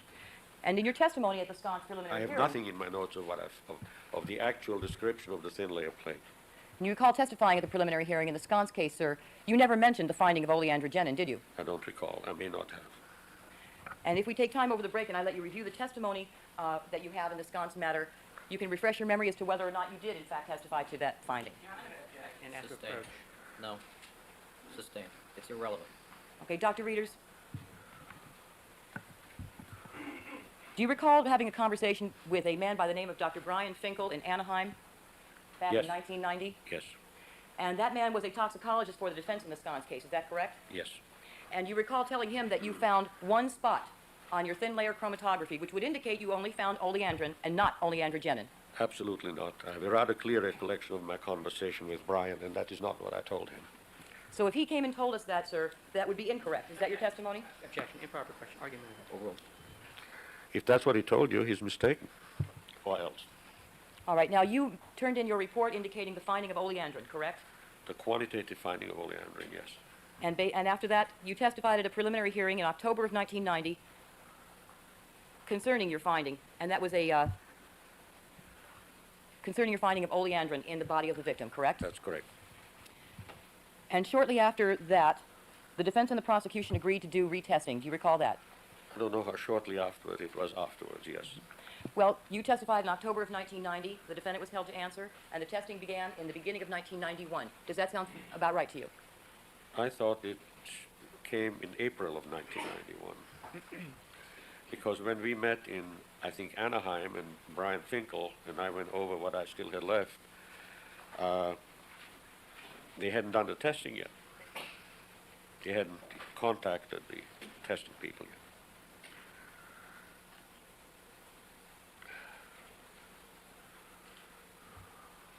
All right. Before they did the testing, though, the body of the victim was exhumed, correct? It wasn't exhumed, it was lying exposed in the mausoleum. Mm-hmm. So it was pulled out of the mausoleum and re-autopsied, what was left of it, by Dr. Lovell and a Dr. Root. Right. And at that time, specimens were taken from that cadaver, and those are the specimens that were then forwarded for testing. Now, Dr. Reeders, you were aware of that exhumation, well, for lack of a better term, exhumation, but you were not present, correct? At the time, I wasn't aware of it. I certainly wasn't present. You were or were not aware of it? I was not. Not When at did the you time. okay, when did you become aware of the exhumation? When Dr. Lovell called me and told me that he had done an exhumation with Dr. Root, and that they had taken specimens, and that the half that Dr. Root had was going to Jack Henyon at Cornell, and the other half he was going to send to me for safekeeping. Send to you? Exhumation tissues to you? For safekeeping, yes. And why would he send exhumation tissues to you, Dr. Reeders? Ask him. All right, were you planning to do testing on it? No. So you were just supposed to keep them? Hold them? Well, that's what he asked me to do. Can you think of any reason why Dr. Lovell would not keep those himself at the morgue? Sustained. All right, now, shortly after that exhumation, sir, were you informed by the DA that the testing performed by Dr. Henyon for the presence of oleandrin turned up negative? Harvey Giss, yes, notified me. All right. Do you recall also talking to a prosecutor by the name of Kevin Denos? I don't recall. The only thing I recall about Denos is two things. One, that I was supposed to contact him prior to trial, but to wait. The other thing I recall is that he sent, through Harvey Giss, a paper to me which he asked me to review whether or not that could be a basis for questioning the results. And that was a paper that dealt with a substance that is called natriuretic, N-A-T-R-U-T-I-C hormone, which tends to cross-react with digitalis and probably oleandrin in the radioimmunoassay test. That's the only thing I recall about the notes. That's the only question that he raised. You don't recall discussing with Mr. Denos the reason? Well, let me strike that. You don't recall Mr. Denos calling you to ask you to give him a scientifically acceptable reason that would reconcile your positive results with Dr. Henyon's negative results? Absolutely not. Nobody asked me to reconcile anything. No one asked you to reconcile anything? Nobody talked to me for practical purpose after that, as far as I recall. Sir, I have a memo here from Mr. Denos that I'd like to show you.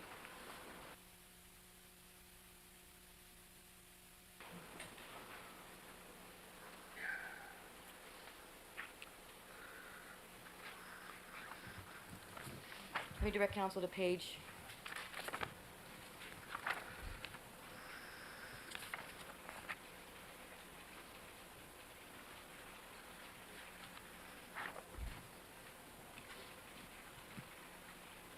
6.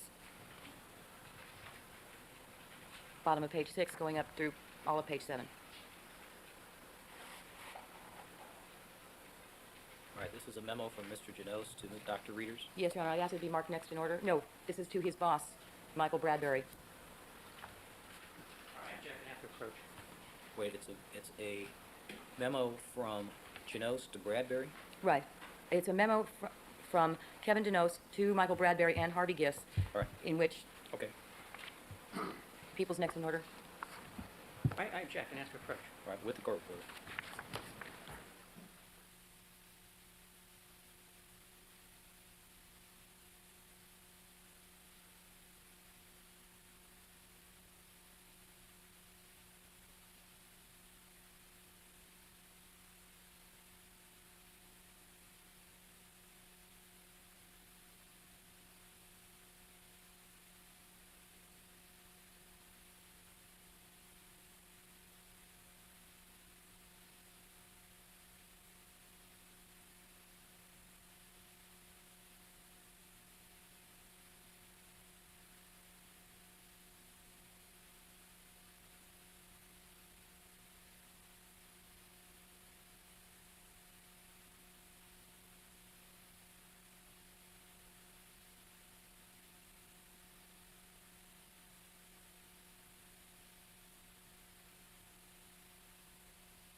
All right, thank you, counsel. Ms. Clark, that'll be marked, that memo will be marked People's 585. Thank you, Your Honor.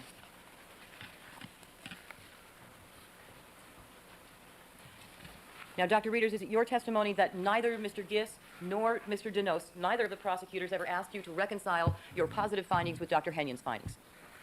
That is correct. The only one who spoke to me were two people. One was Harvey Giss, the other one was the investigator from Simi Valley, Ventura County, or L.A., the chief investigator of this case, the police investigator, I believe.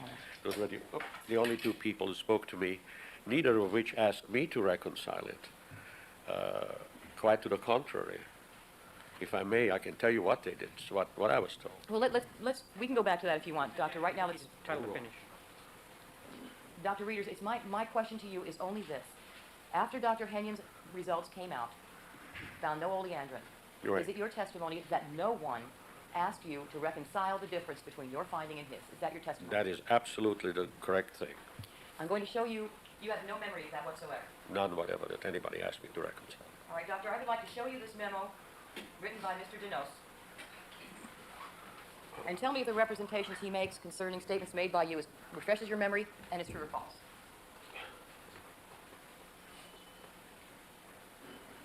Ms. Clark, that's actually not a question. It's a question, does that refresh his recollection? That's the only question, not the content of the memo. Does that refresh your recollection, sir? Give him a chance to read it. May I read it? Yes. Well, I'll let you know when I'm done reading it. All right, let's stop that.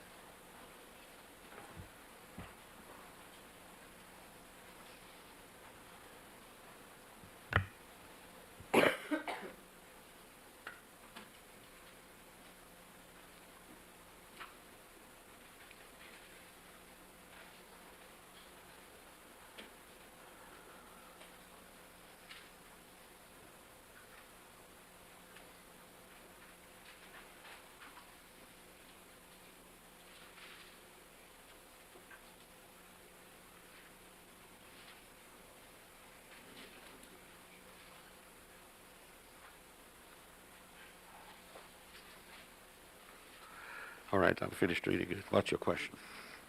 Do the passages in which I've just pointed out to you that you can see bracketed here in black on pages 6 and all of page 7 refresh your memory as to a conversation you had with Mr. Denos concerning your attempt to reconcile the results between yours and Dr. Henyon's? Not only does it not refresh my memory, but I'm reasonably certain that I did not have this conversation with Mr. Denos. Could you have had this conversation then with someone else, Dr. Reeders? No. Then it is your statement here that the statements attributed to you never happened. Sustain. It's without foundation. My statement... Wait, I'm wait. sorry. I will sustain the objection. Next question. May I have a moment, Your Honor?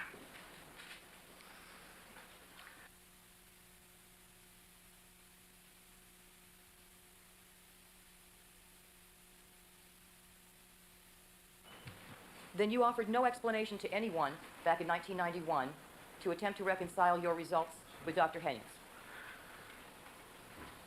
I don't know what you mean by I offered no statement to anyone. Of course I talked to people about it.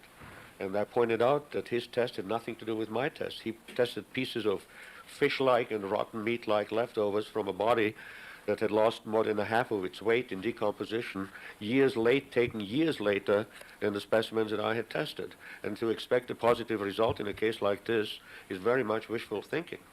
So it is your testimony, sir, then, that you did tell people that back in 1991 that Dr. Henyon tested only the tissues from the exhumation in 1991, and that's why he got a different result. Is that your testimony?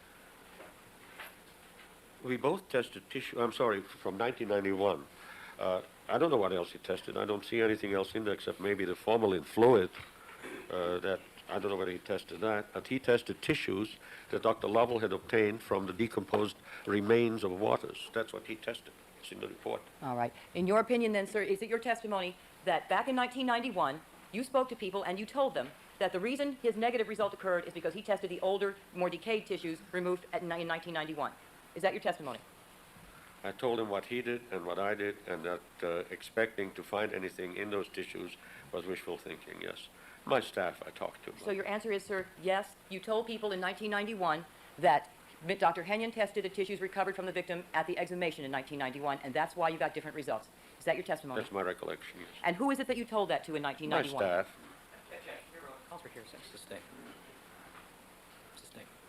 Proceed. Did you inform no one on the prosecution that that was the reason for the negative result that he got? I didn't talk to anyone on the prosecution after that, for good reason. And what was that good reason, Dr. Reeder? Sustained. Did you call Dr. Henyon in 1991 to attempt to reconcile those results? After the analysis, no. Now, in reviewing the documents, sir, that I showed you, People's 585, nowhere in this document does it indicate an explanation that Dr. Henyon... Sustained. Sustained. Foundation.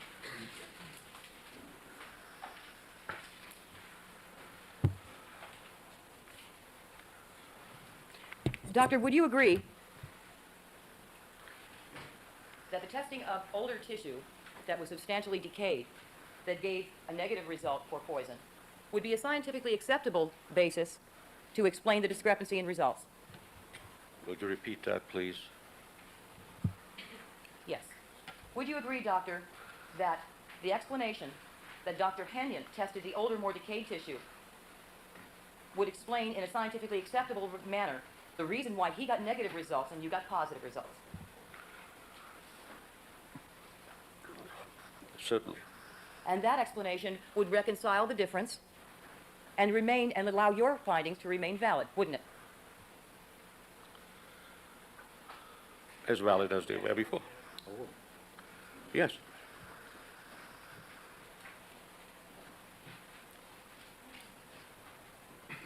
Your Honor, I need to approach. With the court order.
Shot. Time to take a shot. Proceed. I'm YouTube featured today. I love that. All right, That's back in great. 1991 then, you wrote, may I ask you, sir, did you write any letter to the district attorney to explain to him what you've explained to us, the reason for the discrepancy in yours and Dr. Henyon's findings? I don't recall that I did. I don't think so. Then did you write any letter to Dr. Lovell back in 1991 to explain that there was a valid, acceptable scientific reason for the discrepancy in your results? I don't recall that I did. Did you contact Dr. Henyon? Excuse me, hold on. Doctor, would you pull the microphone around front there, please? Thank you. Did you contact Dr. Henyon to discuss with him the discrepancy in your results back in 1991? 1991? No, I did not. Did you write him a letter back in 1991 to ask him to discuss with you the discrepancies in your results? No, I think we were both on a program at the Pittsburgh conference subsequently and talked about it a little bit then, but that's the only time, I think, other than very recently, that I talked to Jack Henyon. Now, you knew that you were to return to complete, and when was that Pittsburgh conference, sir? I think 92, I'm not sure. We were both on the same program. Did you have any knowledge of the status of the sconce case back in 1991? Good morning, Bryden. Sustain.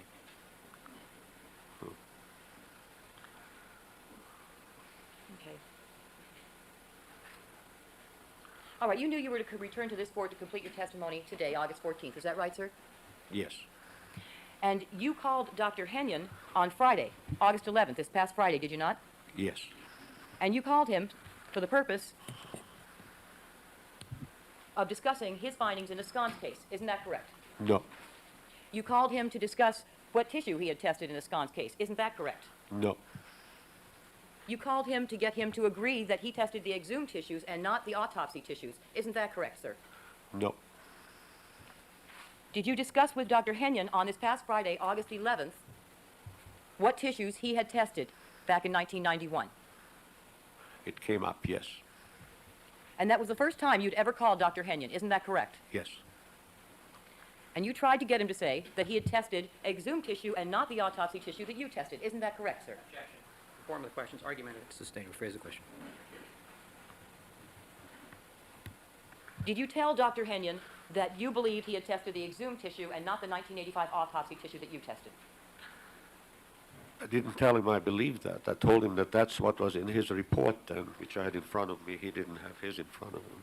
And he disagreed with you, didn't he, Dr. Henyon? Dr. Reeders? Well, he argued about it. He said he'd have to look it up. That's all I know.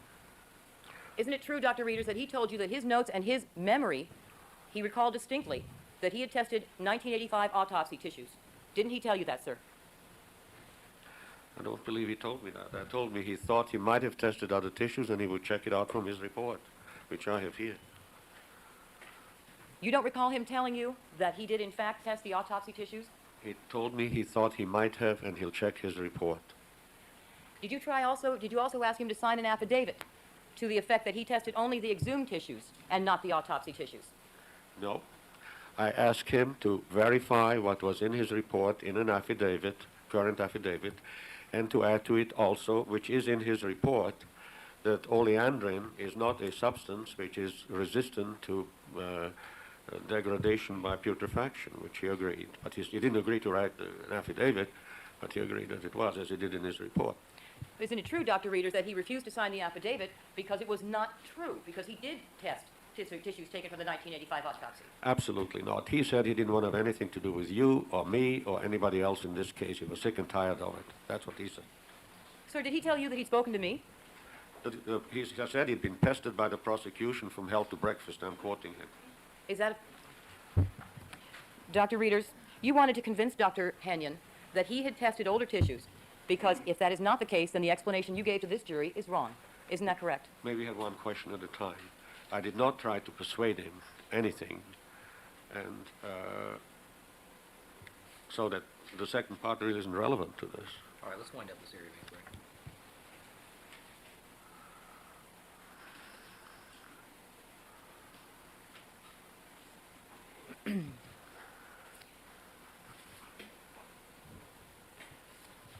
Now, back in 1991, sir, you were made aware of the fact that Dr. Henyon used the LC mass spectrometer. You recall that? Sure, yeah.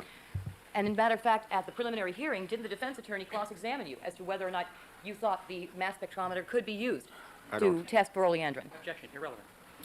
Sustained. Ask him a contemporaneous question. I'm sorry? Ask him a contemporaneous question. What's his opinion about whether or not that would have been a useful scientific technique at that time on those samples? Whether or No. not there are any advantages or disadvantages. That's the only relevance to that question. I was just about to get to that. In your opinion, sir, when you were asked at the preliminary hearing about the use of the mass spectrometer to test for oleandrin, would that have been an effective or more effective means of testing for the presence of that poison? I don't recall that that issue was raised, but had it been raised, I would have informed the court of the fact that that I was unaware of any published method for determining oleandrin by gas chromatography mass spectrometry. That probably a liquid chromatography mass spectrometry method might be more applicable. I was unaware of any published method, and furthermore, I was unaware Yes. of anyone, Lori myself, texted me just certainly in the 1 week post-mortem ago. forensic toxicology community, She's fine. who had such equipment at that time available. It was relatively rare. And so, as a matter of fact, you did not believe that anyone had that equipment at that time. No, I didn't say that, please. Don't put word in my mouth. I said that in the forensic post-mortem toxicology community, medical examiners' laboratories, coroners' laboratories, I don't know about the FBI, but my colleagues weren't using LCMS. The one case where LCMS was used in a post-mortem case, it was done by Hewlett-Packard out here for somebody that I knew of. So it wasn't a tool that was generally lying around available to anyone at the time. And also, what I want to emphasize is that I was unaware of any published report of an analysis for oleandrin in tissues by either GCMS or LCMS. And so I couldn't say that it could be done. Next question. Let's wind this up. Let's try the Simpson case sometime today. Dr. Reeders, would you agree that someone who is familiar with the operation of that machine would know how to devise a test that would be effective, or perhaps would know how to devise a test that would be effective for the presence of oleandrin? Sustained. What effort did you make, sir, after hearing the questioning at the preliminary hearing or at any time before 1991, to determine whether the MS could be used for the testing of oleandrin? I asked a couple of my colleagues whether they had anything available that could do the job. None of them did, and that's it. I'm sorry, sir, what did you say? I said, I asked some of my colleagues whether they had any such method for oleandrin available at the time, LCMS, and none of them did. That's as far as I went. And what effort did you make to determine whether or not Dr. Henyon's method was an effective one after you learned of his negative result? Sustained. Did you make any effort, sir, to send your tissues, the autopsy from 1985 tissues, to Dr. Henyon for testing on the LCMS to confirm or refute the findings that you had? That's what I proposed before the autopsy tissues were, before the exhumation was done. I proposed it first to Harvey Giss when he came up with Henyon's name. I knew Henyon, and I knew of the, by that time I found out that he had methodology available, and I offered some of the specimens that I had. I again suggested that, I think, to Brian Finkel and to Dr. Lovell, and they turned that down. They said, and I was told on the telephone, All right, no, Doctor, the question was, did you offer any of the tissues? I sure did. Next question. And you say you offered those tissues to the defense, correct? I didn't talk to the defense. I showed them to the defense. The defense attorney, Diamond, came to see me, and I showed him. I had them wrapped tightly, sealed, signed, and everything in the deep freeze. Yeah. All right. And he rejected Wait, them. wait. This is the end of this inquiry. It's completely irrelevant at this point. Move on to something else.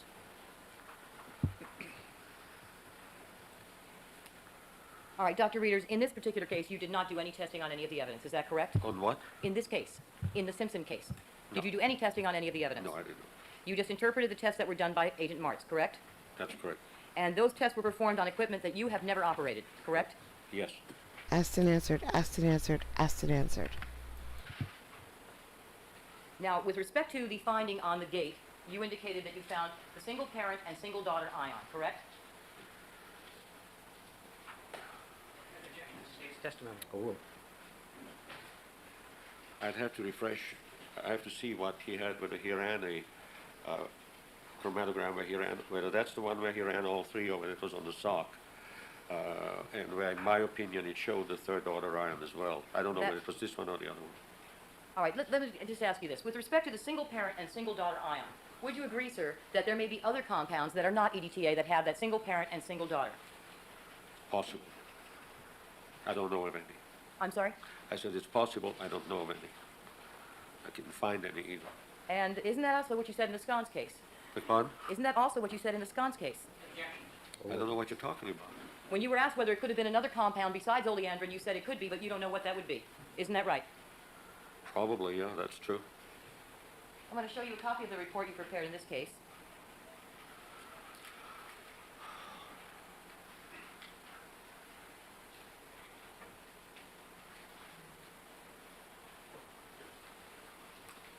Do you have it with you, sir? I don't know what I do. No, I don't. Perhaps Mr. Blaze has an extra copy.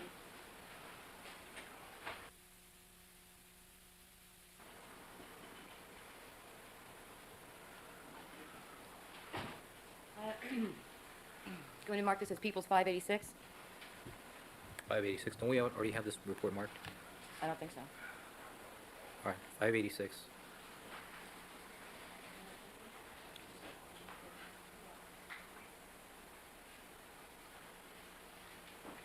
Let me ask you a couple of questions about this report, sir. You recall that you wrote this report on July 17th, 1995, correct? I don't recall the date. May I have a copy to refresh my memory?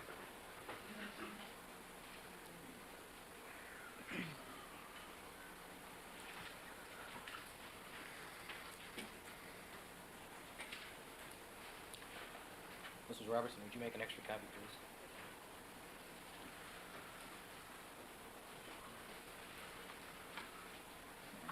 Let me All right. show you the date on the...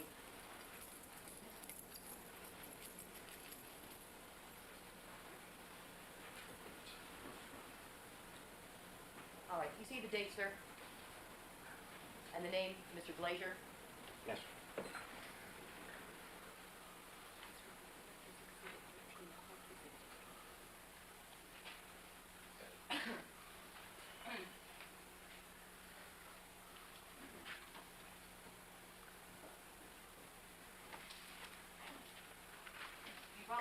Let me ask you something, Dr. Reeves. You don't have a copy of your own report in this case?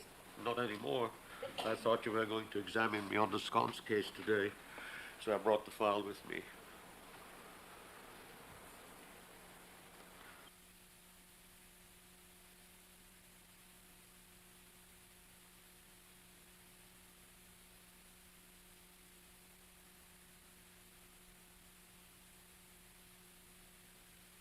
They're all professionals. Why don't you look at this? I understand. Does that appear to be your letterhead, sir? Yes.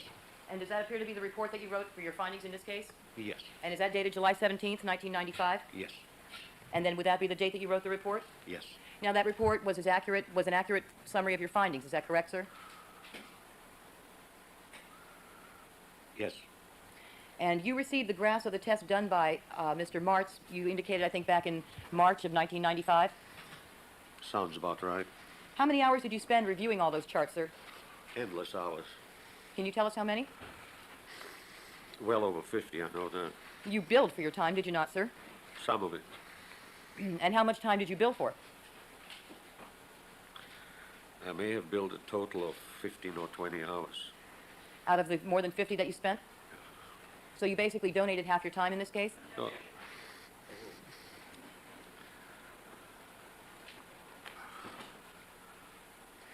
No, I didn't donate my time. I used it effectively to learn something, and so I didn't charge them for that, all right? So how much did you bill for your work in this case, sir? I think the total that we've built so far may be around, I don't, we built $250 an hour for chargeable, forensically active work directed towards it. I think it's under $10,000. You billed under $10,000? I believe so. And how much do you bill for each day you spend in court? $2,500. And so this is your second day in court, correct? In court, actually, it's, I don't know, it's the second or third day. Haven't billed any of this yet. Do you intend to? Of course. So when all is said and done, your billing will have been about conservatively speaking, 15,000? I'm sure it'll be more than that. You think it'll be around 20? I don't know. I'll bill it by time and my record. That's all I can tell All right. So you spent over 50 hours reviewing Agent Mars's chart, you. Yeah. and then you wrote this report on July 17th, Yes. which accurately summarizes the findings of the results of your examinations of those charts and graphs, correct?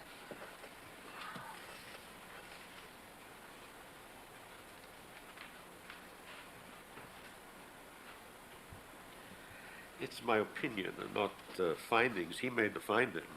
He Fine. put them in his chart. I reviewed them and came to a conclusion based on those findings, yes.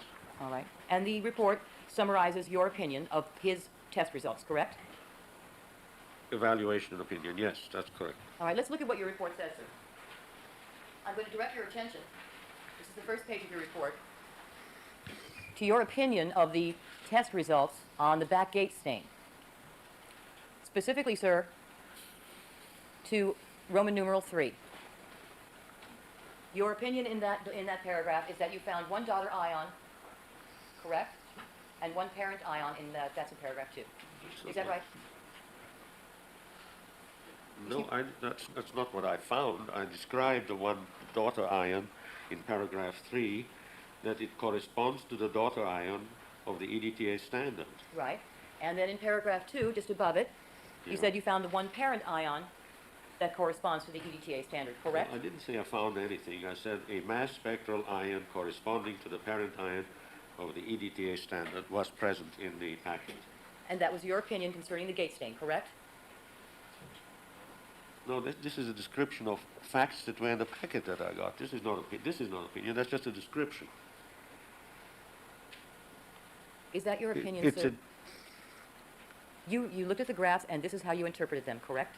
It's not only how I interpreted them, but that is also what Roger Martz agreed to, that with me, that the retention time corresponded to the EDTA standard, that the mass spectral parent ion Biden. corresponded to the parent ion M+1 of the standard, and that the one MSMS ion that he monitored individually, the 160, also corresponded to that of the EDTA standard. These are things that he states in his chromatography in his report. All right. And so this, as to this stain, we have one parent and one daughter, but not the full daughter spectrum, correct? It says what it says. They have it in there, full daughter spectrum. This doesn't refer to it. Dr. Readers, this report, paragraphs 2 and 3, Right. does this show one daughter and one parent, but not the full daughter spectrum was revealed by the graphs? I'm sorry, that's not correct. It's not in the report. I didn't refer to the full daughter spectrum because it was such a mess. But it was still there. I'd seen it. Sir, have you reviewed the testimony you gave on direct when you were last in this courtroom? Well, I went through the tape, yes. Do you recall testifying that you found the full daughter spectrum on the gate stain? I think I testified that in looking at the full daughter spectrum, that I recognized all three ions as showing on it, visibly. Are you sure of that, sir? I thought that's what I did. That's enough, sir. That's enough. You and your half answers and your difficult answers. I know the questions suck. I understand that. We might be done with him. I can't 100% tell, but it looks like we're done with him. So, where are we? We have just a few minutes left on this one. And he's there the whole time, but he might be done at the end of this video. Alright, guys. Thank you so much for coming out. I shall see you again tomorrow. I hope that you guys have a great, great, great day. I appreciate it. Thank you. Bye, guys.